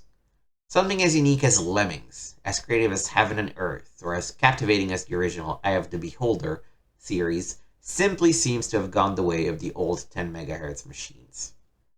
This issue's emphasis on telegaming, again prohibitive for me because of big bugs, and all the war strategy games leaves me cold. The Taking a Peek section offered nothing that hasn't been done before. I just don't think the industry is growing or developing newer and more creative games. It seems the industry is depending on the technology, faster machines, better graphics, more disk space or CD-ROM, rather than using the old noggin to generate a neater idea of a story or make a better game. 3. And now for the criticism. The cover. I went to college during the Vietnam era. My memories of war are not glorious, nor do I think wars teach strategic lessons that can be learned somewhere else. Having someone dressed in military uniform with automatic weapon in hand, trying to sight the enemy in what seems to be a jungle setting, is not my idea of fun in games. It instantly brings images of body bags, exploding mines with flying body parts, friends killed, and a black marble wall in Washington. The blood-red border reinforces the death motif stronger than you realize. Your art department could not have done a better job of portraying an image so full of exactly the opposite of what CGW is about. David C. Hicks, Whiteland, Indiana. The cover photo was not just someone dressed in a military uniform. It is a historical picture and, along with the game, helps to teach some important lessons from history. We do not believe that history is learned in denial or in isolation from some of the uglier aspects of reality. In SEAL Team, gamers are faced with choices similar to those faced by individuals in realistic simulations. Without such products, based on painstaking research as opposed to conceived in the minds of the design team, our understanding of the past would be much lessened. We believe that covering such a game does teach important lessons. The article tried to point out some of the differences between the game and reality. Those were lessons that were brought powerfully home to me in the course of playing SEAL Team. We did not intend to glorify war and did not feel that this was the purpose of the EA product. Instead, we thought it was a personalization of war that may make individuals think twice about its so-called glory. As for the creativity lag in the industry, we recognize the validity of some of your concerns. We see too much MOTS as well. Yet, designers have to be careful because the market doesn't always like innovation. Think about games such as Trust and Betrayal, The Legacy of Seaboot, and Powermonger. Both had extremely innovative elements but were not well received by the gaming public. As for the machine requirements, we also see products like Civilization and Conquer Kingdoms that do not push the edge of processing power, yet provide unique, creative gaming experiences. For CRPGers, the best solution may be to buy a construction set like Interplay's The Bard Tale construction set and SSI's Unlimited Adventures in order to make their own quests. Computer Wargaming Hurl. I am appalled that CGW continues to expand computer wargaming world each month. A full third was dedicated to CWW this month, to only 20% of the readership of wargamers. Being into CRPGs adventures, I was very disappointed this month. Where was Scorpia? We make up 25% of the readership and had nothing of interest in this issue. Space Quest 4, again? Adam Mayo, Greenville, South Carolina. Scorpia's presence was reduced due to her severe withdrawal pains when she was without an MS-DOS computer. She was able to stay online with her old Apple II, but we couldn't find any new games for her to review on that platform. As for the CWW Space Allotment, we do not choose wargame coverage over CRPG adventure coverage. We simply review all the games in a timely manner as we can. Sometimes CWW will be large, and at other times we will get letters from wargamers complaining about how much CRPG adventure coverage we give. It's a two-way street, and we try to be fair about it. The reason it seems CWW gets more coverage is because of the specialized strategy articles contained with it. The Fifth Wave by Rich Tennant, Computer Industry Awards Dinner. And the winner of the Vaporware Award will receive the 6-foot gold statuette and the checking amount of $100 billion. Oh, because Vaporware is like things that don't exist, so they get a prize that doesn't exist. That's funny. Inside the industry, Intermedia or Intermediate Technology, New Visions and Old Questions Animate Multimedia Conference by the CGW staff. Intermedia 93, the heir to the International Conference on Multimedia and CD-ROM, featured an odd mix of skeptics and visionaries. One of the highlights of the conference was Mark Cantor, the founder of Macromind, publisher of Macromind Rector, the tool used as an authoring tool for many CD-ROM entertainment products, boldly stating in a general session that he didn't think CD-ROM products were very interesting. Another was News Electronic Data executive, John Evans, comparing the average user of a smart TV with his Labrador Retriever. Just as his dog gets confused whenever he has to go after more than one stick, so the average couch potato might become lost in the possibilities of interactive TV. More substantiative was Telecommunication Inc.'s John C. Malone boldly pledging that his company is interested enough in the marriage of multimedia and cable television that it would buy 14.5 million units of the first manufacturer to provide a magic box for $350 or less. Along these lines, Microsoft demonstrated the smart TV interface that they are developing. It was sobering to hear Evans talking about this industry celebrating sales of 5,000 units on a CD-ROM title in comparison with TV Guide's millions of readers, and to compare Philips' proud announcement of a 100,000 unit worldwide penetration with Malone's desire to place millions of pieces of hardware in the homes of cable subscribers. It was almost black comedy to hear entertainment veteran Barry Diller, formerly of both Paramount Pictures and Fox Television, currently the chief executive of the QVC shopping network, questioning the wisdom of anyone trying to sell an $800 box. In all fairness, Diller apologized immediately thereafter, observing that there were at least two companies in the audience trying to capture people's imagination with an $800 box. Yet, he didn't believe that interactive entertainment would become a mass media phenomenon until a magic box with new uses and a compelling reason to buy was available to consumers without effort, i.e. when it was installed as part of the cable system for a low monthly fee. It was inspiring to view demonstrations of possible smart TV interfaces and hopeful to hear Hana's discussions of the barriers of converting from an analog, the present broadcasting media, to a digital world. It was exciting to hear proven entertainment magnates like Diller going one-to-one with Bill Gates of Microsoft and John Scully of Apple in order to remind them of the minimalist interface and front-end theatricality which would be necessary in order to engender a breakthrough. It was a relief to hear substantial discussion about standardization and watch one demonstration where the same compact disc, Compton's Newsweek Interactive, was used in a Sony MMCD, MPC, DOS-based machine with CD-ROM, and Windows-mediated machine with CD-ROM, and hear people like Sony's Dr. Toshi T. Doi commit their companies to further inroads in standardization. Common sense about multimedia. One would certainly expect a top executive in Rupert Murdoch's global media empire to understand the underlying philosophy and the business of retailing media. As the keynote speaker of the conference, John B. Evans, Director of Development for Murdoch's News Electronic Data Division, was the ideal speaker and certainly knew his audience.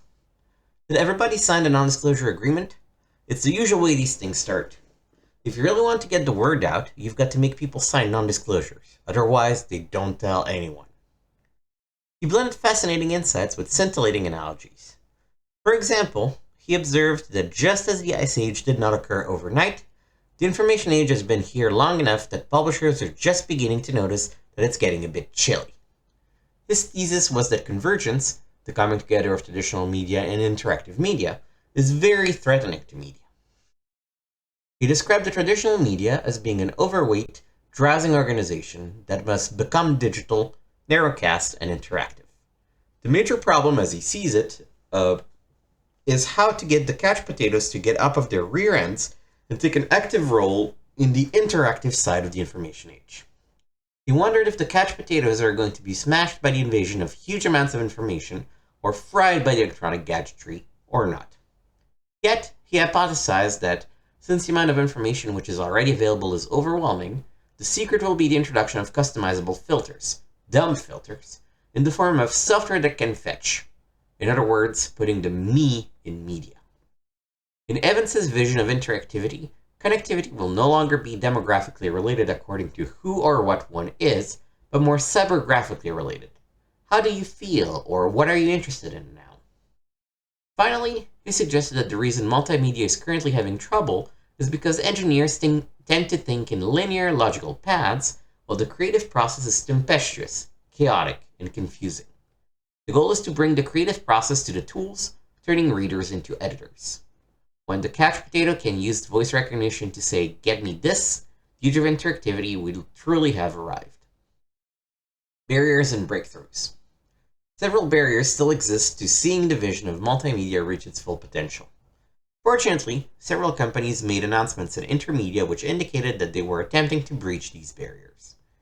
Though the installed base of CD-ROM drive is still relatively low, Robert Van Eyck, product manager of CD-ROM for Laser Magnetic Storage, a wholly owned subsidiary of North American Philips, announced they expect the installed base of their CD-ROM drives to reach 15 million units in 1996, up from the current estimate of 600,000 units. They also announced two new drives that will both conform to the MPC standard and be compatible with Eastman Kodak's photo CD format, the CM215 and CM206, both retailing for under $500. Another problem faced by multimedia is the multiplicity of formats.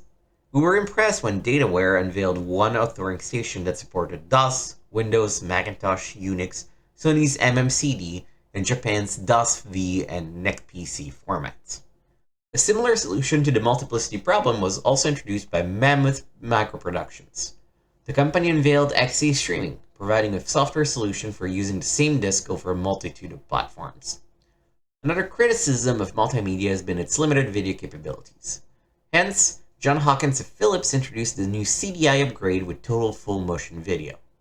The upgrade cartridge will provide additional memory and full-screen full-motion video. It is fully compatible with existing CDI systems, increases the memory efficiency of existing units by 30%, allows film replay from existing 5-inch discs, and allows CDI the capacity to publish high-speed video games.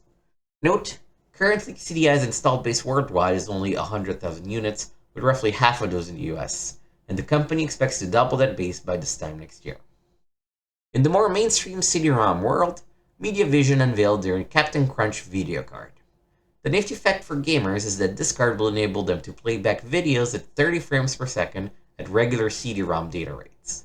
By the end of the year, MediaVision expects to have these add-in boards for under $300 street price. Portability is another issue faced by CD-ROM users. Apple Computer managed to address this issue by introducing the Apple-designed Power CD, a unit which allows users to access Macintosh CDs, eCase photo CDs, and regular audio CDs. They also introduced the Apple-designed Power speakers to assist users who want a complete multimedia experience on their run. Bradbury and bandwidth. One session at the Intermedia made it clear that Ray Bradbury's vision of interactive television directed by a viewer at home, a minor scene in Fahrenheit 451, may not be very far away. This panel brought together John Sculley of Apple, Bill Gates of Microsoft, John Malone of Telecommunications Inc., and Barry Diller of the Quality Value Channel together in the same panel. Diller insisted that interactive is an unfriendly word. Control, as in remote control, is the issue, and any interactive service must allow people to point to the controller and say, yes. Anything else will be unsatisfying. John Sculley contended that any successful interactive experience would have to include lots of personal choices. People will gravitate to what they are interested in. We are creating an entirely new level of enabling technology that will create a lot of new industries. Bob Malone and Diller, coming from the television industry perspective, lectured the assembled technocrats that information alone is not enough to get people excited about interactive possibilities. If you want big numbers, stated Malone, you've got to emphasize the entertainment bias. Diller seconded the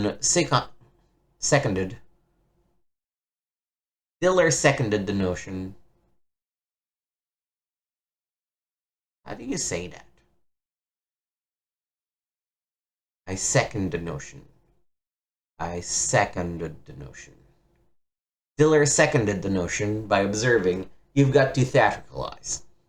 Question about the value of CD-ROM in a world with a data highway for its infrastructure, Bill Gates responded that CD-ROM is leading users and developers into learning how to use what is going to be available.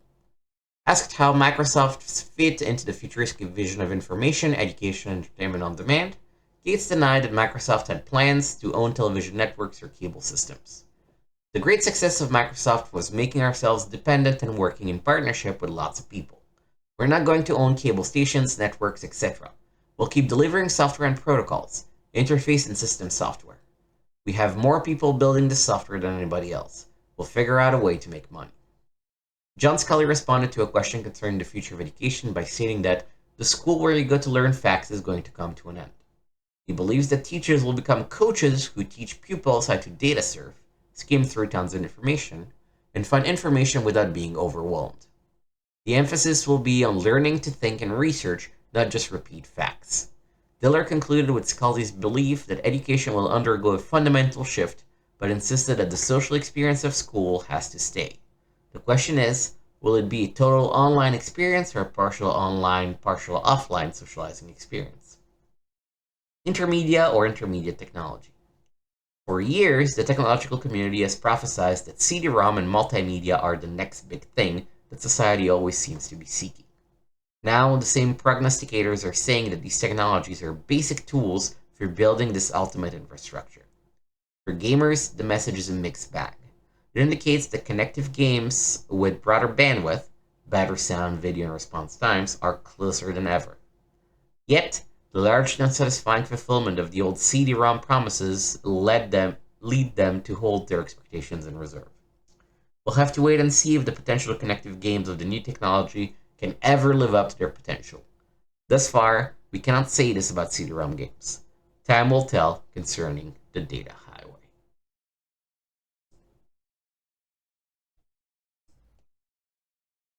Top Ed winners announced. You people are sick. That's all we can make of it. Each January, Computer Gaming World turns to you, our readers, and asks you to pick the top ads. 2 years ago, you picked SSI's Eye of the Beholder, You're There, as the best full-page ad in the January 1991 issue. The next year, you continue your love affair with the gruesome and grotesque by pegging SSI's Eye of the Beholder 2. Bigger, better, meaner than ever. Oh yeah, these are good ads. Bethesda's The Terminator 2029. Prepare for the future one this time. Cyber Race.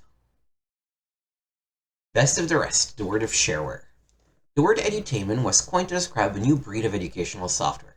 Products that effectively combine education and entertainment in a single package. While the idea in software design may seem rather new, educators have employed it in the classroom for centuries. It is, in fact, no surprise that learning can be increased by making the process more entertaining and enjoyable for the learner. Though educational programs have traditionally been relegated to the commercial market, very little has appeared in the shareware channel. More programs are finally starting to arrive from the creative minds of shareware authors. This month we look at the 3 recent titles for MS-DOS compatibles: Word Blazer, Word Rescue, and Math Rescue. I'd like a word with you. Word Blazer by Multitask Software Systems is a digital derivation of the traditional crossword puzzle. As the first release in the family of word puzzle game series, Word Blazer is a simple offering, providing the player with an enjoyable gaming experience while unobtrusively helping him or her with spelling and observation skills. Of course, the devoted word wrangler will find it especially appealing. Word Blazer contains over 150 original crossword puzzles covering a variety of subjects, from words beginning with the letter D to words describing things to wear. As with the traditional game, the player is presented with a puzzle from which he or she must locate all the words in a corresponding list. When a word is located, the player highlights each letter of the word with the mouse pointer and selects the check button. If the word is correct, it will stay highlighted on the crossword grid and will appear highlighted on the word list. If incorrect, the letters revert to their original state. Successfully completing a puzzle rewards the player with an animated fireworks display. Several options are at the player's disposal. Puzzles need not be finished in one sitting, as those in progress may be saved for completion at a later time. Some basic hints are available for each puzzle as well. And a clock option is provided for timed play. In addition, if one would like to take a puzzle away from the computer, a copy can be sent to the printer. The only drawback is that each puzzle must be printed individually and one copy at a time. If Word Blazer is weak in any one area, it does presentation. Sound support is limited to PC speaker bleeps.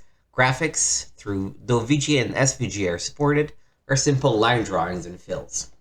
With the visual and audible quality offered in newer commercial products, I hope that version 2.0 of Word Blazer is upgraded in this regard. While more of a mental diversion than a true edutainment title, Word Blazer is still a worthy steed to add to one's stable of workhorse education programs. The first add-on volume, Arts and Entertainment Pack, should be available as you read this. However, younger players will want to keep a dictionary nearby for definition hunting, while some of the more difficult words encountered during play. Word Blazer requires an MS-DOS compatible system with 640K RAM, Microsoft compatible mouse, a hard drive with 4 megs of free space, and a color monitor. Registration is $49.99, a little high given the quality of its presentation, but plus $3.50 shipping and handling. A sample diskette is also available for $5. To place your order or for additional information, contact blah. Apogee to the rescue. The name Apogee Software is not new to readers of this column, as several of their releases have been featured in the past. Now, with edutainment in mind, we turn to 2 of Apogee's latest releases, Word Rescue and Math Rescue. In Word Rescue, IBM PC RT number 27849, the player must assist Benny Buckworm in undoing the dastardly deeds of the mean old Gruzzles. It seems that the Gruzzles, who can read, have been stealing words from all the books in the land so that others can't learn to read either. The player must help Benny by matching up each word with its appropriate picture so that he can get them back in the books where they belong. Math Rescue, BMPCRT number 30766, is similar in story. This time, however, the Gruzzles are out after numbers. Benny, who is now a butterfly, again needs the player's help. This time, one must restore all the missing numbers to their rightful places.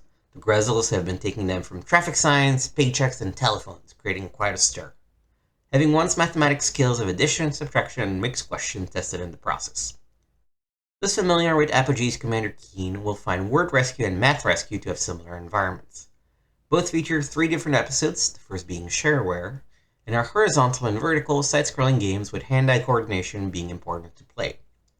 And, like Commander Keen, action is of a non-violent nature. Items are collected and opponents are slimed. However, no one or thing is visibly destroyed or mutilated, while the player's character can die. It is handled in a lifted gently up to heaven fashion. This makes both titles excellent choices for younger children. Word Rescue and Math Rescue are designed with youngsters in mind, though us older kids will still find them entertaining. Difficulty is adjustable to one of 3 levels: easy, ages 4 to 7, normal, ages 7 to 10, and hard, ages 10 and up, making the games great for families with children spanning a large age bracket. In presentation, Word Rescue and Math Rescue are a step ahead of Word Blazer. While still EGA in mode, come on Apogee, get with the VGA. The graphics are more detailed and more attractive in appearance than those of the later title. Music and sound effects, however, are excellent and add immensely to the atmosphere of the game, requiring an ad-lib or Sound Blaster compatible sound card. In addition, both titles have the same high level of playability and addictiveness that has become a trademark of releases from Apogee. They are difficult to quit playing, even for an adult. Both edutainment titles will rescue the player from many dull hours, filling them with enjoyable learning. In fact, they are so much fun to play that one would actually forget he or she is learning in the process. To register Word Rescue and Math Rescue and receive all 3 episodes, send a check or money order for $30 each, plus $4 shipping and handling to Apogee Software, or call their number with blah blah blah. Okay. Red Face. We'd like to apologize for a little slip-up in the main installment of this column. That's fine, we didn't read that. The Age of Aquariums. A review of Elfish from Maxis. Jacques, bonjour. While I remain safely in the Calypso, Philippe has descended into the realm of Elfish. Philippe, can you hear me? Philippe, mais oui. Jacques, tell me of your findings. Philippe, it is so odd. Elfish cannot be placed into any known category. It tries to be many things, one can say camouflaging itself, yet seems to do none well. Although at times it looks indescribably beautiful, I seem to lose interest in its worth and purpose so easily. Je ne sais pas, je ne sais pas. Jacques, Philippe, have you bubbles in your brain? You fail to make any sense. Return to the surface immediately. Felipe, I will bring a sample with me. You will see. Our custoic friend Felipe has stumbled upon Elfish, a curious software toy published by Maxis, the same source as such well-respected Sims as SimCity, SimEarth, and SimAnt. Elfish is short for electronic fish, as in a computer-based aquarium. Briefly, Elfishers may catch their own fish, mutate or breed them with other denizens of the deep, then produce their own aquarium-like environments in which to place their creations. Fully detailed fish will swim in a more realistic manner throughout the aquarium, while clams open and close, snails crawl, and divers dive, all accompanied by digitized tunes and set against the scenic and colorful background of the user's making. Sounds beautiful. It is. Sounds interesting. In the beginning it is, but my views on Elfish begin to sour when I discovered I was to be robbed of 8 megabytes of hard disk space by the bare bones program, plus an additional half meg for each new fish, and almost that much for a fully designed tank. Efficient it is not. Entering the program, my first impulse was to view a default tank with default fish, just to discover the look of a completed product, and I was impressed. Perhaps the loss of disk space was worth it after all. Running on a 4633 machine with a high-resolution video card, my screen was transformed into one of the most beautiful aquariums I had ever seen, and this from a guy who keeps 2 real tanks of his own. Pleasing scenery aside, the real stars of this aquatic show were the fish themselves. Although no shockingly mutated strains were evident in the default tank, the varieties of fish that were there frolicked and moved with graceful precision and remarkable realism. Though these fish didn't seem to have any depth, when a fish swims towards the viewer from the rear of the tank, it doesn't get increasingly larger, the scrolling was smooth, and each fish did exactly what fishes do in the course of their aquatic lives. I remained transfixed for several minutes in awe of the animated graphic capabilities of a personal computer in the 1990s. The next logical step was to try my hand at the design of an original environment. Design is made possible through a handsome, menu-driven interface that is both conveniently and aesthetically organized. Unfortunately, it is also very slow. The first order is to develop its overall look, starting with background shading, followed by the addition of static objects such as rocks, plants, and coral. Animated objects such as slow-moving snails, bubbling air tubes, and even a cat's paw that reaches into the tank on occasion are then added. Most objects can be placed at the front or rear of the tank, and the resulting sense of depth is quite good. Once the tank is created, it can be saved, then the actual fishies can be added and or created. Several stock fish are ready to go, or, taking evolution by the hand, one can build a new model to suit one's own personal taste. The first step in fish creation is to nab some starting specimens.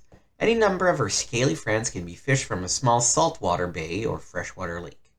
The captured carp can be used as they are, or transformed via evolution or crossbreeding into something more visually interesting.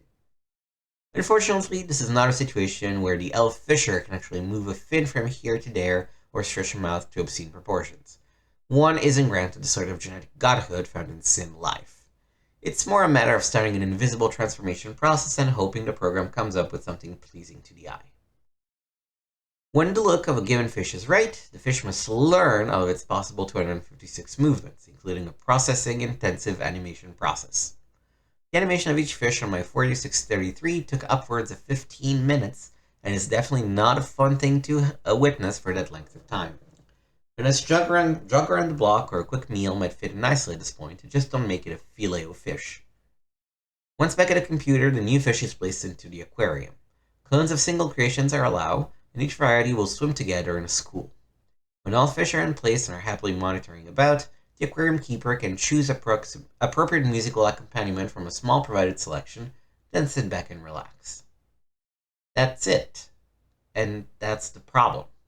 According to Maxis, elfish buyers will most likely be interested in software that fully exploits the power of their system in order to show off their computer's graphics and sound capabilities.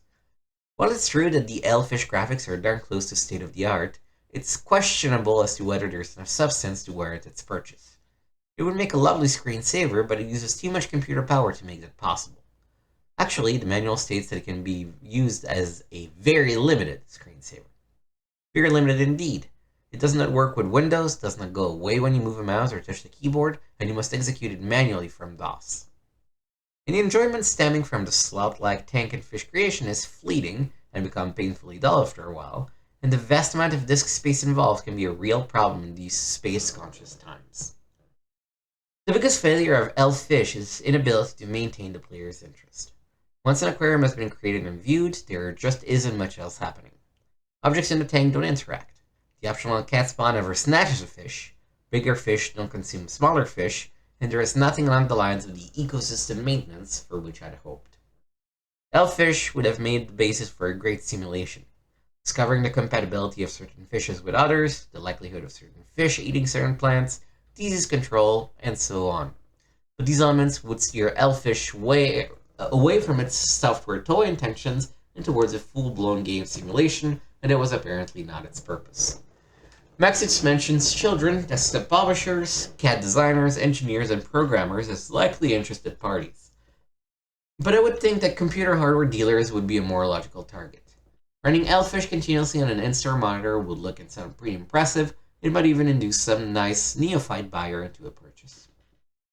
In this world, there are participants and there are observers. Elfish is, despite the creativity involved in the development of each new environment, designed for the observer with a lot of computer time to kill. As an aquarium owner, I can say that watching fish glide through a tank of water is the ultimate relaxation technique. And Elfish comes about as close to digitally mimicking the experience without actually having to bail out the odd-defunct fin waggler. Unfortunately, as one who requires a bit more interaction in my computer simulations than my fish tanks, Elfish didn't exactly float my boat. Fishy fishy, Elfish. Elfish is an undocumented feature that will generate strange types of fish. The animation engine can display many sequences of binary digits, including those in text documents, spreadsheets, etc. The mutant fish below was generated by feeding the text of this article into the animation engine. To try this feature, do the following, and then there's a description. Oh, file extensions are ROE. That's kind of cute. $60. Yeah, no, thank you. Maximum Ultra Kill. Electronic Arts Ultrabots. Robots are clearly a culturally diverse group of creatures. Artificial metallic beings first play a part, from time to time, in Greek and Roman mythology. The term robot is actually taken from a Czech word meaning forced labor, and it first appeared in a play by Karel Čapek in 1921. While robots have enjoyed many celebrated international appearances in film and literature, it was in Japanese animation that the creatures were finally elevated to the gleaming gods and demons of mankind's future. Now, robotic design has once again been upgraded, this time by a race of conquerors from outer space. According to this frightening account, the Earth was nearly wiped out by the first attack wave of alien machines. Not wasting any further effort in attempting to say howdy to these unpleasant newcomers, our planet's survivors quickly began to duplicate the enemy's technology. The result was the Ultrabots, a trio of mega robots designed to match the alien machines bolt for bolt. There's also the name of action strategy game from Novologic, which features the most impressive small screen robots since Gigantor. Ultrabots takes place in the remaining of several blasted cities of Earth. The player enters each city via a central base and immediately takes control of the Situation Room. The robots fighting to defend Earth have already been deployed throughout the battlefield and have already been instructed to engage any nearby enemies. Likewise, enemy robots have also been deployed, several of which may be dangerously close to home base. While each city has a different set of orders and circumstances awaiting its champion, the goal in each remains the same: destroy the enemy command base. Once a city has been won, more challenging cities then become available. Ultrabots features 13 such cities, which must be protected. The player is able to leap instantly to a control center for each robot in order to issue each its instructions. While it is possible to manually guide the robot through each order, most commanders will find it far more prudent to activate one of the creature's many pre-written programs. This is done by first selecting another robot on location, and then selecting an instruction such as patrol or engage in battle. Once instructed, the robot will proceed on its own until told to do otherwise, leaving its commander free to attend to its fellow fighters. However, a robot which has been damaged beyond the point of usefulness, or one which has run out of energy, will attempt to retreat on its own. Energy for the robots is provided by a net of relay devices. The relays pass on energy from home base and must be within minimum distance from each other in order to stay active. One nasty way to render an army of Ultrabots useless is to take out the relay nodes close to its home base. Without the net, the robots must depend on the very limited power provided by the internal batteries. One of the Ultrabots, the net-building Scorpion, is able to carry and deploy additional relay devices. The Scorpions may also scoop up an enemy node and put it to work on their own energy net. There are 3 varieties of Ultrabot, each with its own ability and intended use. Humanoids are indeed designed according to human anatomy and are the most powerful fighters of the bunch. Equipped with some intimidating armor and weaponry, these creatures may also cause extensive damage by direct collision with another robot. Scouts are the runs of the litter and are best used for reconnaissance. While their armor and weaponry are weak, they are able to move far faster than other Ultrabots. For spying purposes, they may alter their height and are equipped with more extensive sensor equipment. Unfortunately, a discovered scout may be destroyed before it can move itself to safety. Scorpions, as mentioned above, are responsible for building the energy net. They are agonizingly slow and not awfully well armed. Scorpions are, however, equipped with a useful sting-in-the-tail long-distance weapon. It is most unlikely that an effective battle can be mounted away from the net. Therefore, the Scorpions must be allowed to venture into unfriendly territory, and they should only do so under the protective eye of their big brother humanoids. In addition to their unique weaponry, the Ultrabots are also equipped with a variety of defenses. These include deployable mines and decoys, electronic countermeasures, and an invisibility field.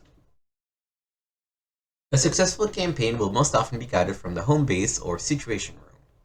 Here, commanders will find the most useful strategic map and status display. Robots which have been damaged in the field, beyond their limited abilities for self-repair, must also return to home base for more complete therapy. Here, the player must decide how much energy to divert from the net in order to attend to these fallen soldiers. Similarly, the player may also divert energy to create more energy relay devices. although this is usually not necessary unless an abnormally large amount of them have been lost or destroyed in battle. Winning a scenario requires quite a bit of robot hopping from the home base, as no one Ultrabot will be able to conquer the enemy on its own. Each of the 3 Ultrabots features a unique dashboard and control panel. A wide windshield glass is featured above a smaller video screen, which serves several functions. The video screen connects to a camera which can pan side to side as well as zoom in on specific targets.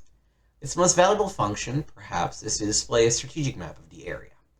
Unfortunately, this map appears in annoyingly low resolution and fails to point out which enemy is currently attacking or even which friendly robot the player is occupying. It is in this strategic map that the player sets the robot's destination as well as its current target. The mouse is probably the most convenient method for issuing commands to the robots, although the joystick or keyboard may also be used. This is accomplished by placing the cursor directly over and then clicking on one of the control panel's many switches or buttons. The interior of the robots are drawn in exceptional 3-dimensional detail, as are the robots which appear outside the windshield screen. The variety of sound effects, some of which resemble an angry neighbor pounding at the door, also enhance the action. Ultrabots features the most impressive robot battle graphics ever seen. However, they lack the depth and realism of those used in Novologic's helicopter battle simulation, Comanche: Maximum Overkill. Some of the battles take place at night, during which the robot's commander will have to rely on the video camera's thermal detection system and strategic map. Each robot is also equipped with a radar system. Other features include an automatic log function which saves the player's progress upon exiting the game. There are 3 levels of training which the player may experience before attempting to battle in one of the cities. The instruction manual is complete, although perhaps a bit confusing in several places. Exactly what the game's bi-level hinged package is supposed to represent remains, perhaps, the most confused mystery of all. Ultrabot's intense graphics may confuse some purchasers by seeming to promise arcade action rather than a challenging strategy exercise. Nonetheless, the substitution of Ultrabot's close-up greediness for the orderliness of a more traditional strategy game still makes it very novel and worthwhile experience. As to whether the robots are pleased with this new addition to their cultural heritage, they are not saying. Perhaps the ability to review their own software will appear in their next major upgrade. Here we got some sales.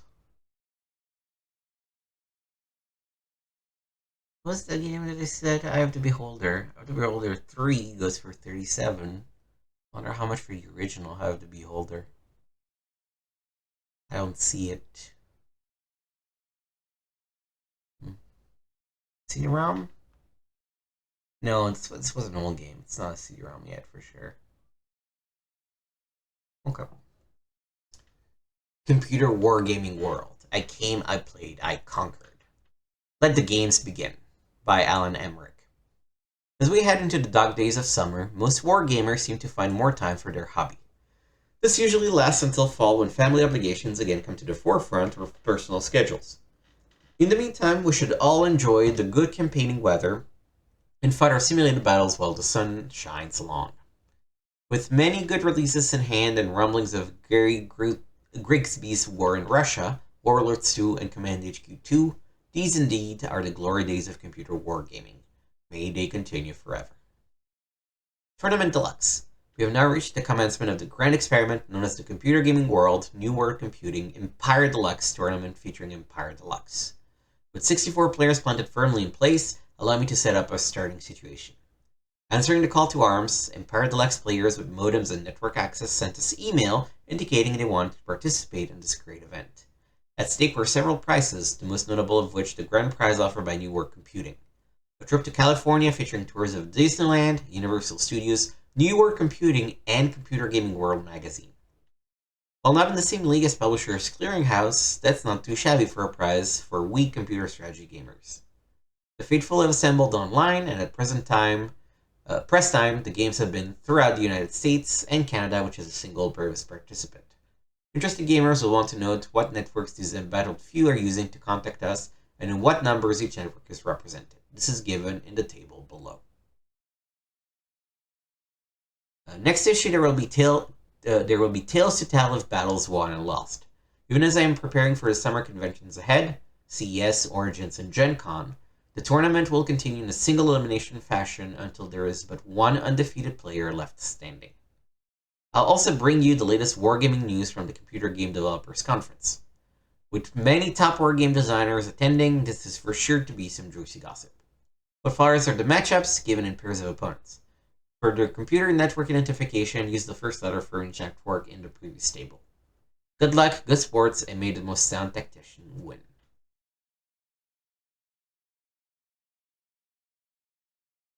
Run for your fife. Koei's Liberty or Death. Liberty or Death, the latest strategy game from Koei, recreates the American War of Independence. Players assume the role of George Washington or William Howe, attempting to either foster a successful revolt or stop it in its tracks. Unfortunately, Koei has done little more than regurgitate the same model and interface used on all their previous products. The system was impressive when it was originally released with Nobunaga's Ambition over 6 years ago. However, it is now hopelessly out of date. From the EG graphics to the weak documentation, no part of this product is anywhere near current industry standards. Furthermore, there is only one scenario and players do not have the option of a modified setup. There are no historical what-ifs either in the setup or the occurrence of major international events. Liberty or Death follows the same province-to-province format as all previous Koei games. Players control individual officers, each of which has a military unit attached to him. Recruiting and maintaining forces are essential elements of the game, and players must be careful to keep a balance between the size of their army and the supplies and resources available. At certain intervals, the commander-in-chief must report to his political masters. This involves requesting military support and delegating financial resources.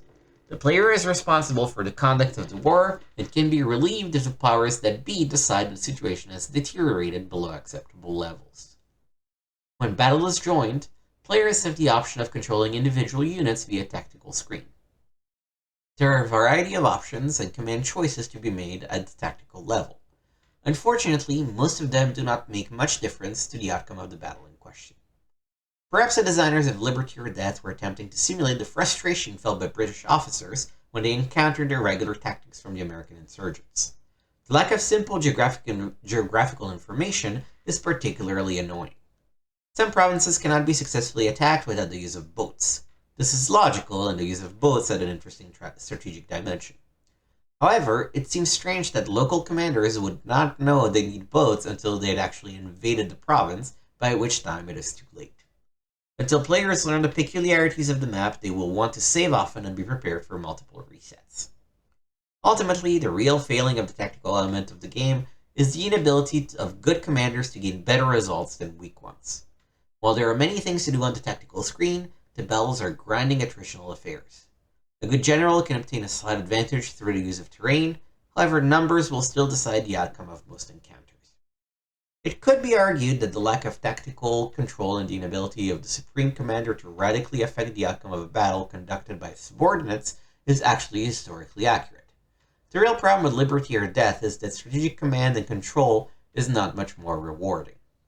All of the political and strategic demands of a revolution are accounted for in this game. Popular support is important, and chronic shortages of men, equipment, supplies, and money all greatly affect the nature of the war. However, the documentation does not explain either the individual elements or their cumulative effect on the campaign. For example, while support of a particular province may be raised or lowered based upon a number of activities, there is no explanation of the overall impact of popular opinion. As well, popular opinion appears to shift for some reasons, such as a military victory, that are not elaborated upon in the manual. When this is combined with a clumsy and out-of-date interface, the construction of strategy becomes aggravating. Liberty or Death feels and plays in linear fashion. Because there are no setup options and no scenarios, players will find themselves repeating the same actions over and over again. While there are a range of strategic choices to be made, winning usually involves following the same basic steps. Once again, this was acceptable 5 or 6 years ago. In 1993, it is merely tedious. Strategy tips. The British fleet is a crucial asset. As a blockading force, it can strangle the rebellion while providing much-needed resources to the British. I guess we don't need to read these if we're not gonna play this game ever.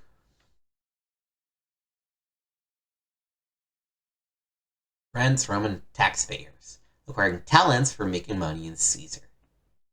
Okay, I admit that I'm hooked on Impression Caesar, but I can tell from the countless messages that I'm not the only one out there. Like many who enjoyed this game, however, I'm not generating the kind of revenue I need to get my prosperity rating in line with my other more successful ratings.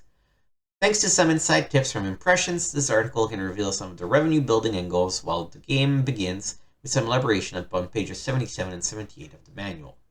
The first section touches upon the industry formula in Caesar. There is much going on behind the scenes of commerce the successful player should be aware of. Yeah, again, we're not gonna be playing this anytime soon, so there's no real need to be reading this. A bird's eye view from Vancouver.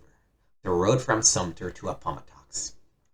The American Civil War is not just for Americans. Rather, it cuts across all gamers' nationalities. Never was this more apparent than in a tournament of the classic board game A House Divided from Game Designers Workshop at the Origins National Game Convention 5 years ago, where 6 of 8 quarterfinalists were from Canada. My opponent from Toronto, who, I must confess, beat me, my only loss at A House Divided in 3 years, confided to me that in some ways the American Civil War is almost a Canadian pastime. No surprise then that a new company from Vancouver would come out with an American Civil War game. What is somewhat a surprise is the grand wargaming scope attempted by Adenac Command Systems Corporation in their first game, The Road from Sumter to Appomattox, released for both IBM and Amiga computers. 3 scenarios cover Manassas, Shiloh, and Antietam, while campaigns cover actions beginning in either 61, 62, or 63, with play ending in 65 in all cases. American Civil War simulations on computer are hardly new, the most notable being SSI's Gettysburg: The Turning Point, deservedly enshrined in CGW's Hall of Fame. Despite successful designs on the tactical level, computer games trying to cover the entire conflict from a strategic standpoint have ranged from Data East's laughable North and South to the uneven and overly political of No Greater Glory SSI. If the renowned designer Ed Bever had trouble encapsulating the entire ACW American Civil War, what makes our Canadian friends so confident? Focus. Or could you adjust the picture, please? Perhaps inspired by PBS's The Civil War, designer Frank Hunter opens the game manual with a touch of humanity by remembering Richland Kirkland, the angel of Mary's Heights, who gave opposing wounded Union soldiers water as they lay dying. In that same spirit, I will attempt to be sympathetic to what the game accomplishes rather than what it wishes to be, which is not always obvious. Graphically, Sumter is quite pretty, with its 256-color VGA display, which I suspect might look even better on an Amiga. One can easily get the unit manifest from a function key, and although the units look blocky in close-up, this is more the failings of the IBM than the graphic design. Even Civilization had this problem to a degree. After a couple of playings, telling the various units apart becomes fairly simple. What is not so simple is that all people who have a passing interest in the American Civil War may or may not know the difference between a division and a brigade. Since the designer states that Sumter was designed to be played rather than set on the shelf, why not give some basic information on military units in the manual for the neophyte? Even worse, the player must arm the various units before they may fight. The idea is to show the difficulties getting supplies to the front, especially for the Confederates. While different charts are easily accessible, showing manpower ratios, cans, and foodstuffs available, does the average player really need to know how much cotton he has in Florida, as if that might affect his mounting an offensive? Supply wagons litter the map, adding to the confusion, often making the game appear like some distant cousin of the infamous board game Campaign for North Africa. Logistics are certainly important in any simulation, but for the amount of detail involved, there are still many abstractions. Forage is included, of course, but why not the option of scrounging for ammunition? In many areas of the South, church bells and other metal works were melted for bullets and cannonballs. At Pea Ridge, the company armed mainly with shotguns shot a mixture of rocks, salt, and nails. Here is what the designer could have gone for simplicity, perhaps giving the player so many food and ammo points to pass around per state, instead of making Sumter be the computer version of I was quartermaster at Gettysburg. Politics muddle the issues in Sumter as much as in real life. This is evidently what the designer intended. Players must think about ramifications of European intervention, emancipation, and the like. A broadening of strategic problems is quite appropriate in a game on this level, and the player is no burdened with tedious political detail as in no greater glory. Players can even experiment with ahistorical options, such as moving the Confederate capital to Atlanta. Where exactly is that trail? Movement in 19th century America was quite difficult, something Sumter recreates very well. Once again, wargame jargon gets in the way. Not everyone out there counts hexes like sheep in order to fall asleep each night. Still, movement is pretty simple, clicking first on the unit, then on its destination. While the movement rates are listed, the hex scale is not given, so players will have a bit more trouble figuring out how far their units are going compared to the actual wartime marching rates. Basically, water is 3 times as fast as going by foot, while rail is 5 times as fast, provided that the player has not exceeded his rail movement capacity for the turn. Units expend movement points to enter various types of terrain, much as in a board game, except that in Sumter, the movement points are not printed on the units. Morale and supply also affect unit speed.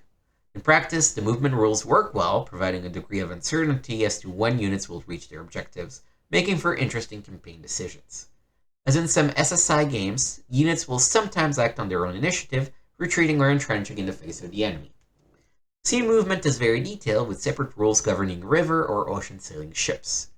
Ironclads are available for both sides, but their expense makes it rare for the Confederates to purchase one. The blockade of southern ports is handled abstractly, with effects increasing throughout the game, depriving rebel units of supply. Confederate raiders are effective during the first 2 years of the campaign, then become as scarce as they were historically. You like these Zulk clusters? Well, they sure cost enough. Leaders are the core of the game. This is good because they help Sumter overcome many of the more mundane and tedious design elements. In general, no pun intended, the leader rules make sense. Most of all, they are fun. Tactical abilities range from 3 to 10 at the start of the game, and leaders such as Lee and Jackson increase their values quickly as they win battles. Initiative ratings vary greatly and improve as the leader stays with a particular command, getting to know their unit as it were. Better organized leaders, Lee again, improve initiative values more quickly, resulting in quicker reaction and mobilization to counter enemy threats. Battles such as Chancellorsville are therefore possible to recreate in context of the game. Aggressiveness comes from a willingness to engage the enemy and can be as much liability as an asset. Overly aggressive commanders have appropriately higher casualty ratios. Having separate rally ratings allows every commander to affect desertion differently, and also allows McClellan to have some use in the game. At various times, screens pop up showing certain units being trained, armed, or whatever.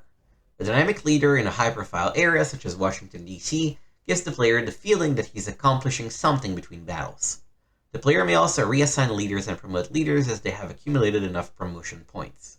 Sorry, Stonewall, but I gave you that new opening at Vicksburg to Pemberton. You know how hard he's worked. Regardless of which side is chosen, putting the right leaders in the right places takes a lot of skill. The best thing about the leader system is that it allows leaders to be promoted to positions past their abilities, retaining aggressiveness without the necessary initiative or tactical abilities to lead larger forces. Off ramp, boys! Huzzah! Sumter has a simple combat system to resolve trivial battles, and an involved tactical subgame for those with too much time on their hands. The simpler method evaluates each side and assigns a relative advantage to decide with the best combination of fresh and experienced troops, good defensive terrain, morale, and the best leader. Units are pushed until their morale breaks, at which point they are withdrawn by the computer. A similar fate awaits units having the misfortune to become exhausted. Mr. Hunter joins a growing number of computer wargame designers in providing information to the players on how the system works. The astute players will be able to figure the probability of success for individual units. Seen from this perspective, the game system seems to model combat much as a board wargame would, although many wargamers will want more control, which the simulation allows them to adjust. The inherent irony is that computer wargames are supposed to be new and somewhat different, able to free the gamer from the mundane restrictions imposed by cardboard counters and paper maps. Sumter had some good ideas. For instance, the tactical combat system is entertaining for a while. However, these very strengths that are sprinkled through Sumter are mirror images of games, both board and computer-based, which have done the self-same things much better. At times, Sumter seems little more than a homage to Eric Smith's The Civil War board game, Victory Games 1983, with similar rules for supply and leader removal. Smith's game also differentiates between smaller, trivial, and larger battles, having different combat tables for each. Both games emphasize naval operations almost to a fault. Where the games differ is that Civil War is surprisingly fresh after 10 years, all of its rules fitting in such a manner as to create an understanding of the American Civil War, albeit in a fairly complex package. Sumter attempts to emulate the success of its foster parent, but has instead absorbed the trappings of the design philosophy without a complete understanding of why its predecessor worked so well.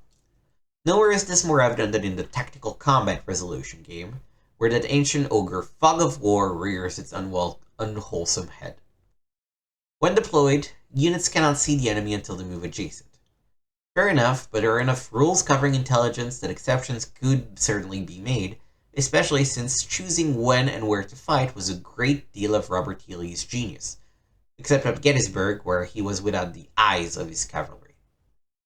Columns, line deployment, and facing are all included, with changes information subject to unit training and morale. Each brigade can be given separate orders through the use of operation points. Leaders may lead units directly into battle or stay in the rear and rally troops. If all this sounds somewhat familiar, it is because many board war games, particularly those of the American Civil War, have accomplished similar goals with less meandering. Terrible Swift Sword by TSR and Chickamauga by West End Games come immediately to mind.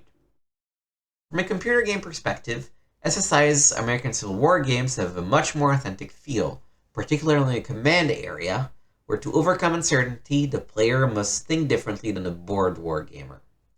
Moreover, Sumter's biggest failure is that the tactical game simply does not fit with the rest of the design, from either a complexity or philosophical standpoint.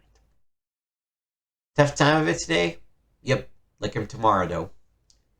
What Hunter and the fellows at Adenac Command Systems Corporation have fallen into is the old trap of realism versus playability, which has plagued their board gaming brethren for the past 3 decades. Sumter risks offending both control freaks and is just looking for a good, clean game about the American Civil War. The research makes no claim to be perfect, yet the game has a wealth of information. Gameplay is often irritating, but certain aspects, such as the use of leaders, when used with the simpler combat system, make all the trouble nearly worth the while. Underneath the confusion and the various bugs that surround every new release these days, Sumter offers a different perspective on the American Civil War. What Hunter and company need to do in future releases is to trust in the uniqueness of their personal vision and not feel the need to use every idea from every other American Civil War game ever done. When they implement things like a cleaner interface, less cumbersome supply rules, etc., all mentioned previously in this article, what a truly great game Sumter would be. Oh, let's see. I have the Beholder. Do you have it? Do you have it? Like $20. That's not bad. We could afford that. The Greatest Battles of the 20th Century. A scenario disc for the Perfect General. The Perfect General has remained on the top 10 war games charts for quite a while. Now it has spawned for its second sequel, Great Battles of the 20th Century, hereafter GB20. GB20 contains 20 new scenarios to further stretch the tactical imaginations of hardcore perfect generals, spanning World War II, Korea, Vietnam, and a few hypotheticals what-if scenarios. These range from the conventional World War III type, where the Russians attack in Europe, to the more bizarre, such as the Japanese attacking Hollywood, figuratively perhaps not so bizarre, and finally Ross Perot getting elected president and invading Libya. As you can see, there's something for everyone here. The game offers a broad range of conflicts. 5 of them are about Russian front in World War II, one of my favorite theaters of war. Vietnam and Korea finally made the list, along with only one World War II Pacific theater battle, Bataan. There are 2 covering the Arab-Israeli wars, and the aforementioned what-if scenarios. All in all, there is a lot for good modern gaming ahead for those who already own the Perfect General. Unfortunately, modern gaming is the only way to play these scenarios and derive any satisfaction from them. I'd hoped that, by the 3rd installment of this game, QQP would have improved the notoriously abysmal artificial intelligence. Sadly, the only difference I could find was that the computer now uses more heavy tanks, obviously in an attempt to compensate for lack of tactics. Better AI through superior firepower must have been the motto used when creating the scenarios. At first, it was amusing to motor up to a victory point city with an armored car, infantry abroad, and find a monstrous heavy tank inside the town, soon reducing the armored car and infantry to a pile of smoldering junk. Once this tactic was discovered, however, I soon learned to fool the computer into wasting its firepower on other targets, or simply use artillery to pulverize the town before cruising in. Jeez. The computer does seem to try, but with sometimes hilarious results. If one puts a mine in front of a bridge, the computer will try to hit the mine with artillery to neutralize it. Unfortunately, the computer also seems to take out its own mines when they're in range. In one game, I watched in amazement as the computer artillery fired round after round at one of its own mines that it had set up in its initial placement. None of my units were near, so I theorized that the computer AI must have a list of artillery targets, among them mines, though it pays no attention to which side the mine belongs to.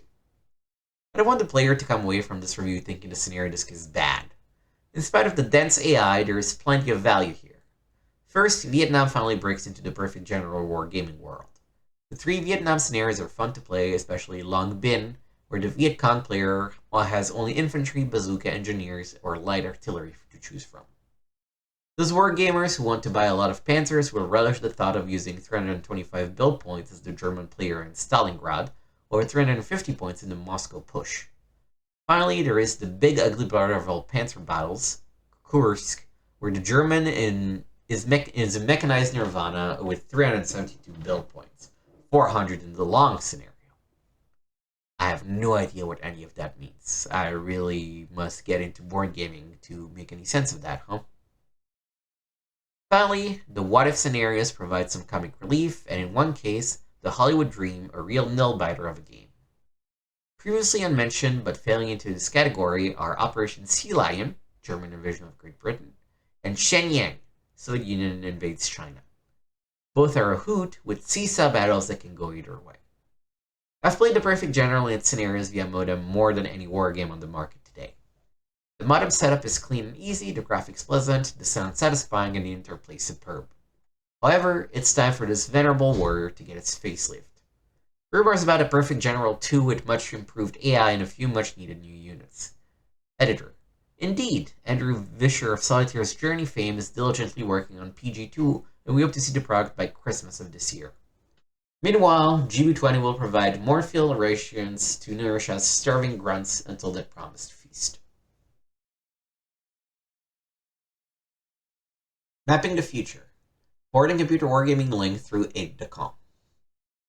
At the recent Computer Game Developers Conference, I sat in the Wargames Roundtable led by 360 Pacific's Dave Manconi, currently busy at work on Jim Dunnigan's Victory at Sea. The den of debaters included Sid Meier, Mark Baldwin, Bob Rakowski, Ed Bever, Thurston Surface, Andrew Vischer, Roger Keating, and a host of other wargamers. The debate drifted over to board wargaming as the roots of computer wargaming, and how each best borrow from the other, when Dave Manconi posed the question, how many of you here also play board wargames? With only a few exceptions, every hand in the room shut up. It seems as if many of us are indeed board wargamers under the skin. The bane of board wargaming. As many wargamers know, one of the great banes of the hobby is landing a live one to play against. For better or worse, much of wargaming is done solitaire. While many choose this isolationist path, I believe that most of us would prefer to challenge a wargaming friend and play both sides of a board game or beat up a predictable computer AI with regularity. To that end, modems have linked more and more wargamers together via computer. Of course, there are those wargamers who will only stick with their board games and who shy away from computers. Some readers of Computer Wargaming World might refer to them as the Luddite Legion and mock their answers to modems, playing games by snail mail with handwritten instructions being sent back and forth. Mocking their use of typewriters instead of word processor, however, only widens the gap between board and computer wargamers. If we want to broaden the wargaming experience for all those hobby enthusiasts, we should encourage everyone in it to be bi, as one California grognard Riley puts it, meaning players of both board and computer wargames. Computer Wargaming 101. If I were trying to convince a non-computer wargamer to play a computer wargame, I'd invite him or her, yes, I know several women wargamers, over and plop them down in front of my computer rig and dazzle them. However, they haven't been excited enough to buy a computer just to use that one piece of software. Now I think I found a program that will get computers into the homes of my bored wargaming friends. Ed DeCon from HPS Simulations, a mom-and-pop operation featuring wargamer computer programmer Scott Hamilton of Point of Attack fame, is the bridge between board and computer wargaming. It is enough of a holy grail product for board wargamers that they will actually plunk down the money for a computer. Fortunately for all parties concerned, readers of this article can sell them their old computers as the machine requirements for Ed DeCon are extremely modest. It requires an IBM or compatible with a 286 processor, hard drive, VGA display, and at least 500K of free RAM. Even the use of a mouse is optional. What it isn't. It is more proper to describe what Aide de Camp is as well as it isn't. It isn't a game.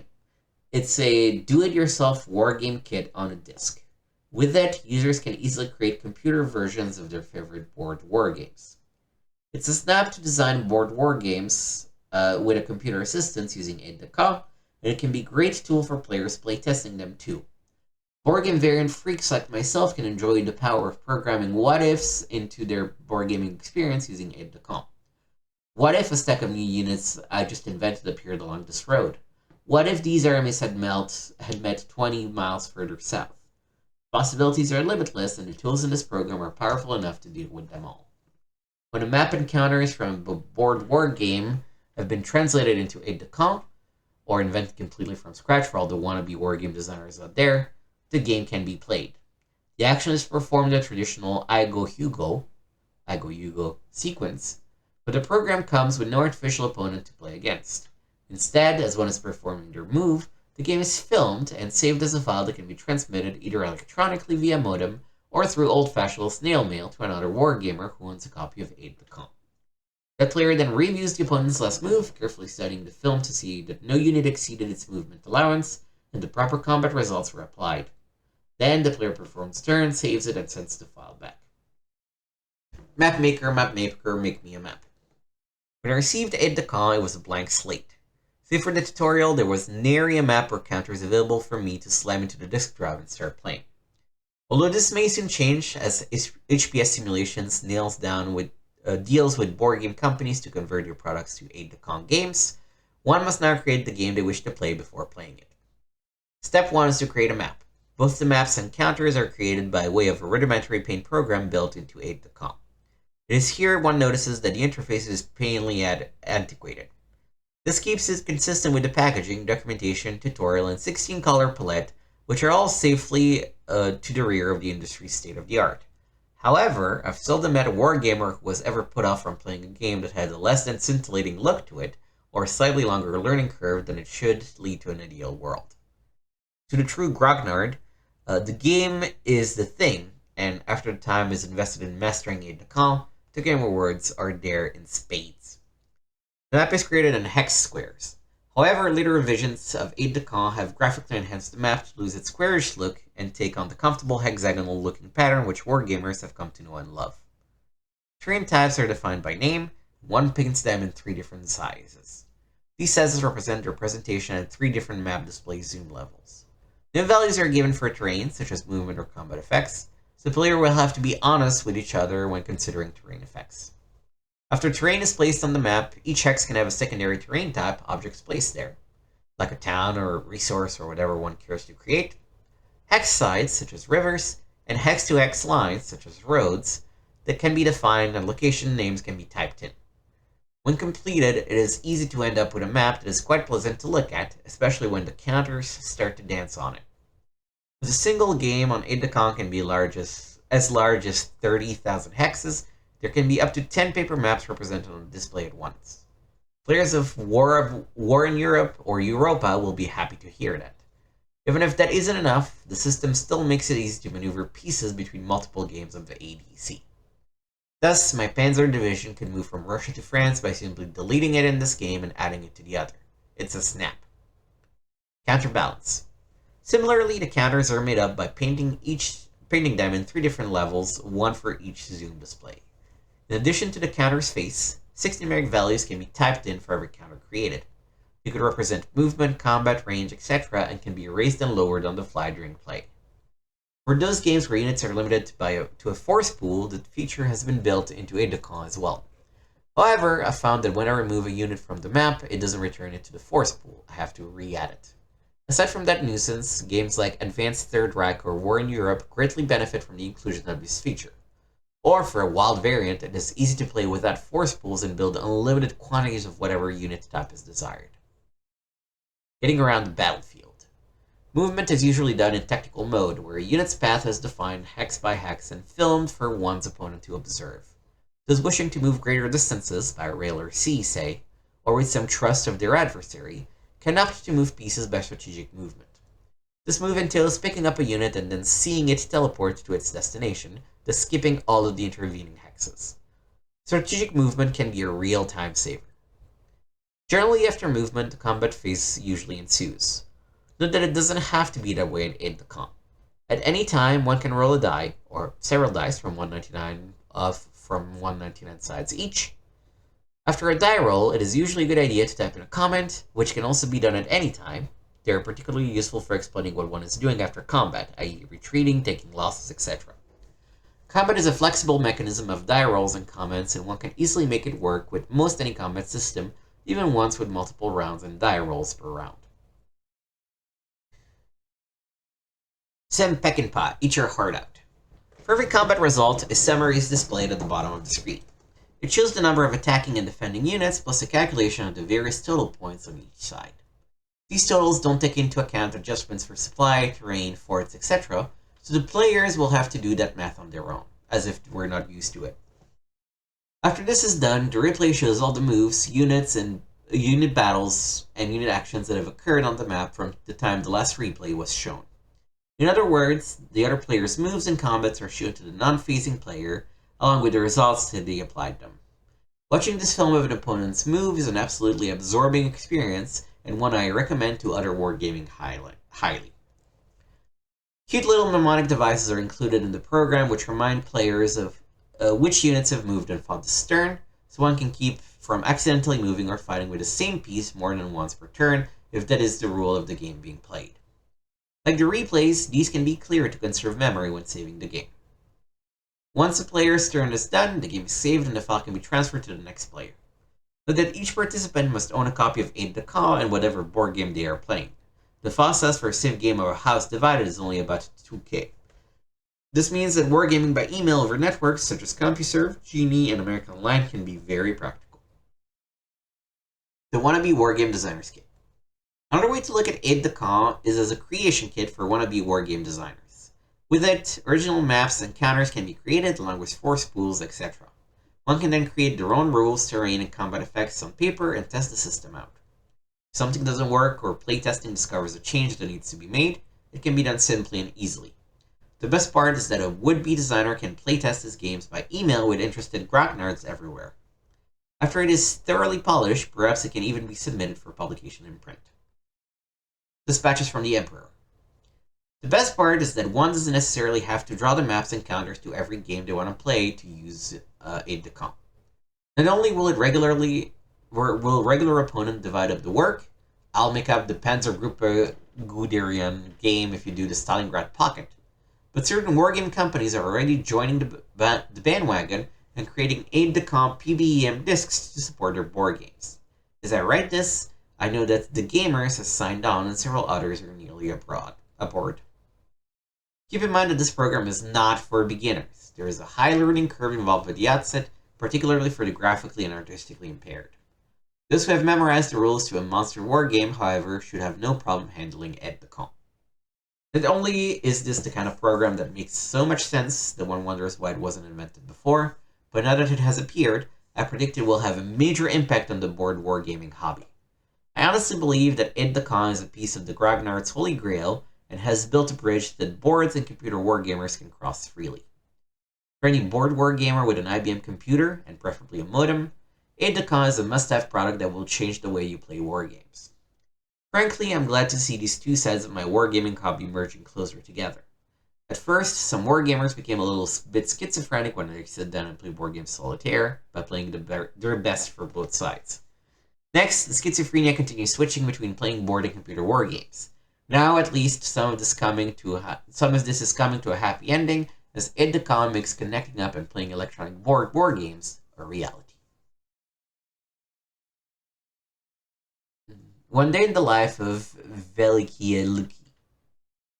German player Paul Saunders, Soviet player Michael Peck. The following article is a replay of Velikie Luki by 360 Pacific, which covers the Soviet offensive to seize the town of Velikie Luki in late 1942. The story begins on the opening day of the Fortress in the Snow scenario, in which the Germans tried to punch a hole through the Russian cordon around the city before the Russians breached the city defenses. The game was played using the optional rules for limited intelligence. Not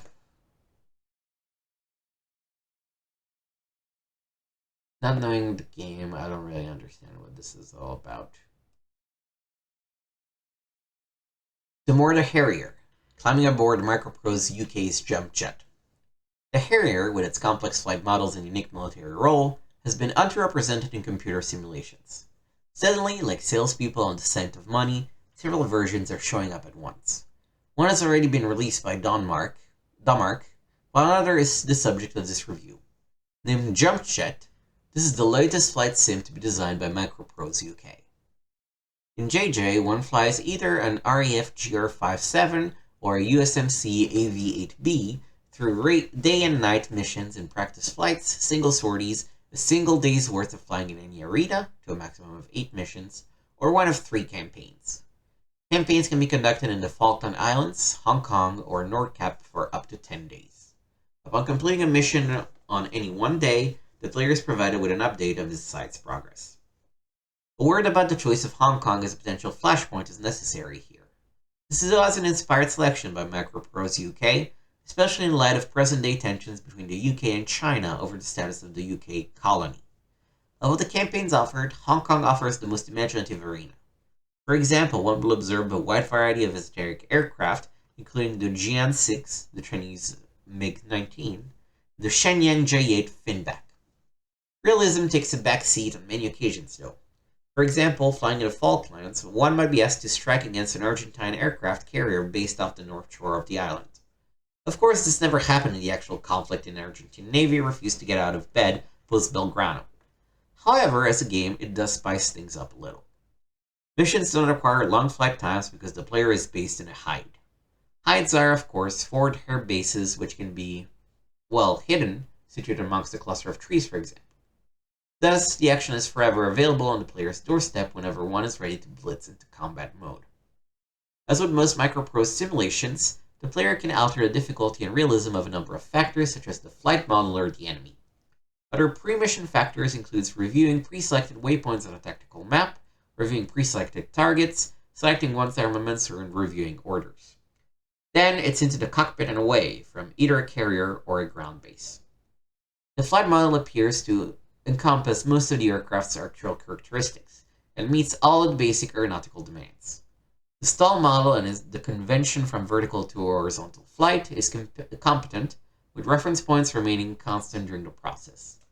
In addition, the player is given a choice of HUDs for nav, VSTOL, and attack. An example of JJ's realistic HUD can be observed when the jet is pulled up towards vertical. The HUD ladder bars then dips down and points in the middle towards the horizon, so that it is much easier to keep oriented at any time. This feature is portrayed well in the game. However, the HUD itself appears oversized. Microprose UK has developed a new graphic engine especially for JJ. It is a fractal-based landscape similar to Midwinter 2, but is Gouraud shaded, so that the scenery appears very smooth. Gouraud shading actually takes the individual polygons and smooths them out. The result is a virtually seamless landscape. On occasion, though, one can see the landscape being built, which doesn't help one's suspension of disbelief at all. The technique enables players to fly down valleys rather than over them, offering a tremendous visual experience. The scenic structure also yields some additional tactical elements, enabling enemy concealment on a hillside, or more alarmingly, just around the next corner. From here on in, JJ begins to rack up disappointments. A little background is in order. Throughout the game's development, Microprose UK has boasted about the game's graphics and, more pertinently, its realism. Many proper project managers and designers on the game have mentioned RAF Witterwing, a UK GR5 base, to recognize help and advice they received for improving the flight model and making it more realistic. The company also identified a number of advanced features that were targeted for JJ, see below for details, that can never appeared in the final game. JJ cannot, therefore, be viewed as an action or fun game like Novalgic's Comanche Maximum Overkill or an abstract tactical game like Attack. Apart from heady statements of realism quoted in the manual, the company has marketed the game into the realm of realistic flight sims. "You'll never get closer to the real thing," exclaims the box cover. This is the territory occupied by the Falcon 3.0s and Aces of the Pacifics of this world. With this in mind, JJ immediately falls between two schools. Yes, the core flight model and in-flight operations appear to model the real thing quite well. They do not go to Falcon 3.0 extremes, but on the whole, the effect is admirable. However, the real bummer is the campaign, the core of any flight simulation. Basically, Microprose UK has taken a decent flight model, some fancy graphics, and planted it onto some old-fashioned campaign structure derived from F-19. Witness the campaign features. Fly a set mission which has been randomly generated, fly along preset waypoints, hit a preset primary and secondary target, fly back to base, end of story. There are no wingmen, no interaction with one's own forces, no dynamic battlefield, no feeling of being involved. What is offered is another ill-conceived you versus the world flight simulation that purports to be a realistic simulation. Instead, it is reminiscent of flight sims we thought we'd seen the last of 2 or 3 years ago. With today's powerful hardware, I don't know why closer support aircraft like the AV-8B would be simulated without the dynamic, vibrant, unique world that the AV-8B aircraft flies. For example, the Forward Area Battle or FAB. It seems Microprose UK has simulated dozens of aircrafts and then inserted them into JJ. Change the name and no one will know the difference. Once again, the reason is because the world that the aircraft flies in is too generalized. This isn't the only shortcoming though. Other disappointments stem from conversations with JJ project managers and designers. There had been many intriguing features revealed and discussed, some in great details, during the later stages of the game's development. Among the features missing since those conversations are full control campaigns where the player would have had total control of the campaign situation. This would have involved the player flying out on recon missions to decide whether to return or destroy specific targets, being in control of one's own supplies and the essential supply routes, the use of wingmen, commanding a squadron of Harriers, integrating minor role-playing aspects into the wingman's characteristic, i.e. wingmen improving their abilities over time, wingman fatigue, wingman interaction, and so on. Another lost promise is the on-screen cameo. For example, when a weapon is fired in most games, the player sees the projectile zooming out in front of the aircraft, and that's it. Microprose UK discussed introducing an animated sequence at this point showing the external view of the Harrier, then the sidewinder firing, lifting off the wingtip, and taking off. The above abbreviated list of missing features also included as evidence of odd occurrences. Some of the features, such as the cameos, were in advanced developments. They were even shown to selected pilots at RAF, Wittering, who reportedly liked them a lot. Their absence follows a trend that seems to happen all too frequently in today's entertainment software industry. The clincher is that none of the features listed above have been succeeded by more advanced, more robust attributes. In fact, the game has steadily deteriorated from an intriguingly advanced state into a dressed-up version of F-19. The difference between my initial previews of JJ and the final product are so stark as to warrant deep suspicion, or, in my case, outright indictment. Jump Jet contains much that is good. However, the praiseworthy aspects of the simulation are so much icing on a sour cake. The core of Jump Jet is old-fashioned and tired. After initial amusement at the beautiful seamless graphics, frustration steadily mounts as one sees how little this worthy feature is worked, how little any of the worthwhile features are used for that matter. The result is ultimately boredom. Harrier devotees should take a look at Damark's AV-8 Harrier Hassault, which, although flawed, contains more imagination, flair, and invention than Microprose's ornate Jump Jet.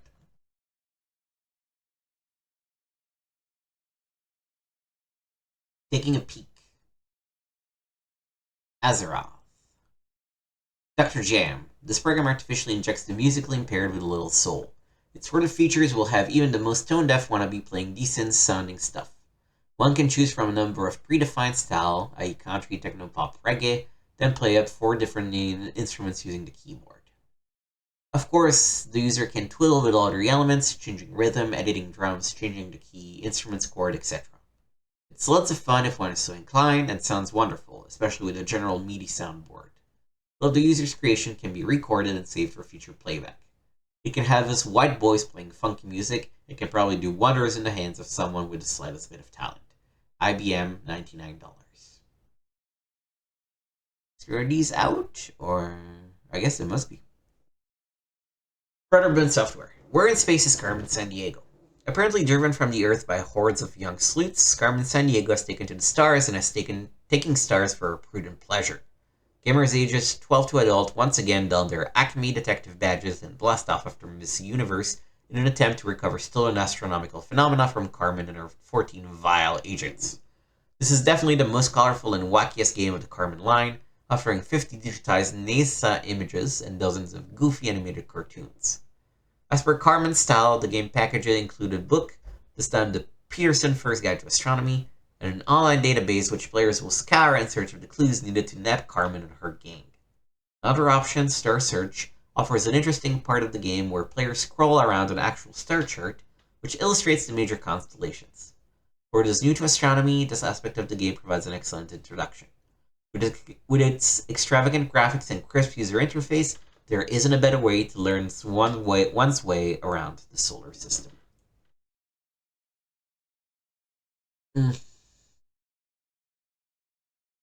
Zool, Ninja of the Nth Dimension. One need not have an nth of a brain to play this twitch and reflex action game. Oh, there it is. Zool. Zool, a British patchwork of several cartridge game characters, is one bad little dude, karate chopping his way through 6 worlds of goodies and baddies. Once past his torturous code, wheel copy protection, Fruit World, Tool World, Toy World, Fairground World, Sweet World, and Music World will test the joystick prowess of those who dare. Chainsaws and psychotic violence, to name a few everyday artifacts gone bad, the Nth Dimension might be a nice place to visit, but one wouldn't want to live there. IBM. I don't understand what these circle reader service for mean.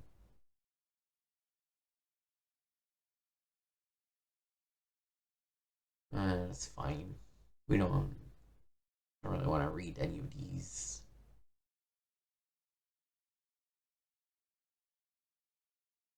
Flight simulators.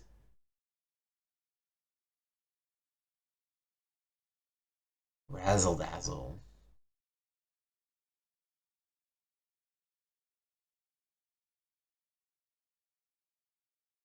Okay. I guess we've reached. Oh, I should take a look at these. See if there's anything I can ask Nick about.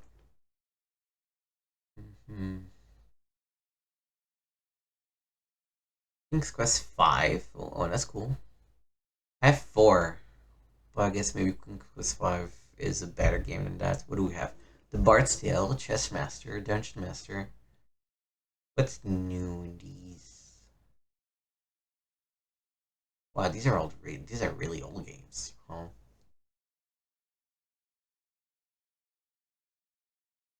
Railroad Tycoon, Red Baron. Oh, Ultima 6. That's one that I have. Wing Commander. I also have this one. Okay. At least that's 2 that are good, I guess.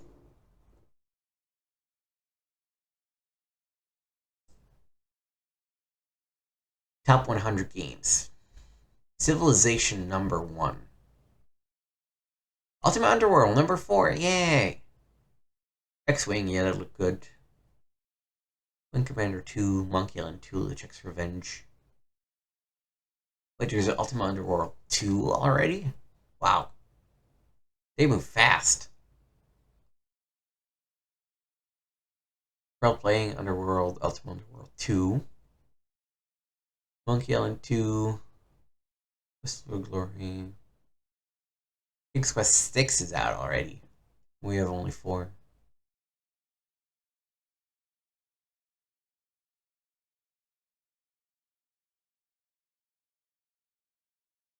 Okay. PC Research hit list of top-selling software. X-Wing number 1, Alone in the Dark, Empire Deluxe, Space Quest 5, Ultrabots. Ultrabots, oh, they reviewed it this issue. Wolfenstein 3D, Spear of Destiny. Ultima 7. Oh yeah, Nick did mention it. CD-ROM products, Competent Encyclopedia Upgrade, Street Atlas USA, Battle Chess. What have you been playing lately?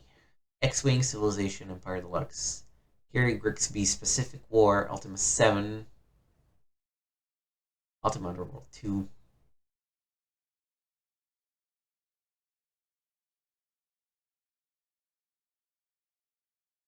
The patch file. Computer game programs have grown so massive and the number of possible configurations has become so huge that incompatibilities and glitches seem to be breeding at an exponential rate. Consumers and publishers are both frustrated in the need for adding patches into buggy programs, but these seem to be an interim solution that is going with the hobby for a while, presumably until a standard platform configuration is agreed upon. So until the golden age of standardized platforms and bug-free programs, Computer Gaming World will publish a regular list of the latest updates of which we are aware. These patches can usually be downloaded from most major networks, e.g. CompuServe or Genie, but can also be obtained from individual software publishers, owned BBSs, or direct from the publisher with proof of purchase. We continue to urge publishers to keep us updated on the latest versions of their games. Mine? Is there anything for mine? Let's see, what do we have? King's Quest for Ultima 6, Wing Commander, and what was the other one? Ultima Underworld, of course. Oh, there is a patch for Ultima Underworld.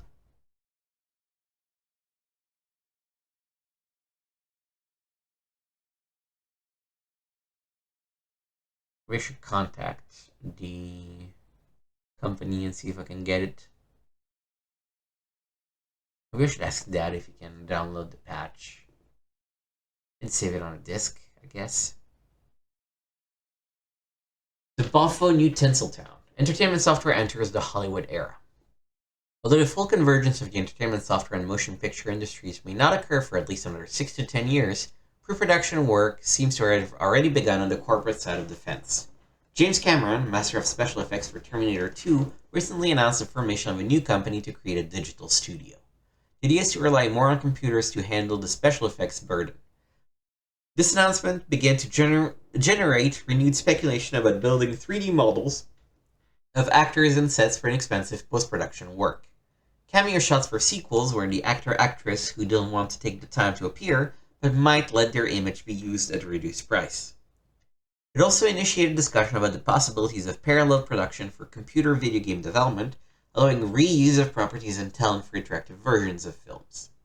Cameron's announcement was greeted with such interest in the Hollywood community that it occasioned a rare public appearance by George Lucas, chairman of the parent company for special effects house Industrial Light and Magic, in which he announced a more solid relationship between ILM and Silicon Graphics Inc., makers of the Reality Engine. This relationship signified that ILM did not intend to surrender their technological lead in the special effects arena. At the same time, Telecommunications Inc., one of the country's largest cable television providers, announced that they would be constructing a fiber optic data network to provide entertainment and educational programming, as well as shopping on demand. The new infrastructure would provide both a significantly wider bandwidth for both downloading and uploading data through the cable television provider. At the time of their national press conference, the company hinted that their new data network would impact Gamer, but TCI was unwilling to specify who their partners would be. They only hinted that a 500-channel system would need programming and that game software companies were interested. They even specified that multiplayer games would be possible. The day after the press conference, a leak from Sega's corporate headquarters in Japan indicated that the video game company planned to create a Sega channel which would allow gamers to download Sega games to their cartridge consoles for the price of a specialty cable channel. Sega of America's Doug Glenn later explained that the company would market a telecartridge which would serve as a DRAM and would store a program to be downloaded from cable in about 2 minutes for as long as the console was turned on. Whenever the console was turned off, however, the DRAM would be cleared and the gamer would have to download that game again or download another. Almost in response to the Sega leak, Viacom International, one of the largest television syndicators in the country, announced its acquisition of ICOM. So, along with Sony Electronic Publishing, which just took a major stake in Psygnosis, Paramount, which not only has its own electronic games division, as well as working with Spectrum Holobyte and Interplay Production on Star Trek The Next Generation and Star Trek properties respectively, Walt Disney Software, and LucasArts Games, most studios are starting to take an interest in interactive entertainment. Though the Hollywood incursion means that interactive entertainment can potentially reach a lot more people and could feasibly turn some entertainment software geniuses into wealthy individuals, there are some potential downsides for both the dedicated computer gamer and the entertainment software developer. First, Hollywood is a mass-market industry. This means that the new blood which will be coming into the entertainment software industry in order to supervise Hollywood's new financial stakes will be some of the players we have seen around Hollywood studios for years. They will be people who do not understand interactive entertainment and will try to reduce game development to the lowest common denominator of the so-called high concept. Developers will have to be careful that their designs do not become a reductio ad absurdum, reduction to the absurd, based on demographic surveys and the desire to be all things to all people. We've seen that, it's called television. Second, there will be a heavy emphasis on pyrotechnics. Just as many movies are made as special effects extravaganza to draw in the matinee and drive-in crowd, an archaic form of theater which once appealed primarily to teenagers who usually watched only part of the movies. There will be a tendency to develop natural technologies in search of a game. Naturally, this happens to some extent at the present time, but we can well imagine production review and new product meetings in the future where the principals spout questions like, what can we do in order to use our new morphing technology? And how do we prove we're using more colors in our game than they are in theirs? Will story become a secondary element? It's all too probable. At least, it is probable in the short run. Third, we can expect to enter a brand new era of cross-promotional and licensing deals. Hollywood has always known how to exploit properties and cross-collateralize in the most effective manner. Let's just hope that the games are not underfunded when the new money of the old Hollywood discovers how small the current entertainment software material market really is. As a corollary, then expect prices to come down even though the new players are more experienced at spreading the risk. Fourth, expect it to become harder for small development houses and independent designers to get their products into the distribution system. Why should a Hollywood that used to own its own distribution system before the government broke them up hesitate to tie up the software distribution for its new products, especially since they already have such a system in the recording industry? Expect this incursion to slow down electronic distributions of games via cable, except when the studio has a stake in the cable system, whether through ownership or royalty agreement. Finally, expect the content standards of games to be liberalized considerably. Up until now, there have been relatively few games which have concentrated on mature subject matter. Computer games are still looked upon for being for children and adolescents. Hollywood will attempt to broaden the market, and the new money will force the old developers to take more risks in subject matter. Such risks will necessitate voluntary rating systems. Perhaps with the motion picture studios participating in the software industry, the MPAA rating system will be applied to computer games. In short, Hollywood is bringing new money and potential new distribution to the entertainment software industry. Yet, those who care about the quality of computer games will have to be more vigilant and more dedicated than ever in order to keep computer games from becoming as numbingly uninvolved as that so-called interactive movie that has toured the country recently. Narrowcasting is the future, not broadcasting. Those who refuse to learn that lesson may discover that interactivity, i.e. personal choice and control, isn't quite as entertaining as they thought it might be. And that's the end. Timmy looked up from his magazine and looked at the current time. Oh, wow, it's 3:30 already.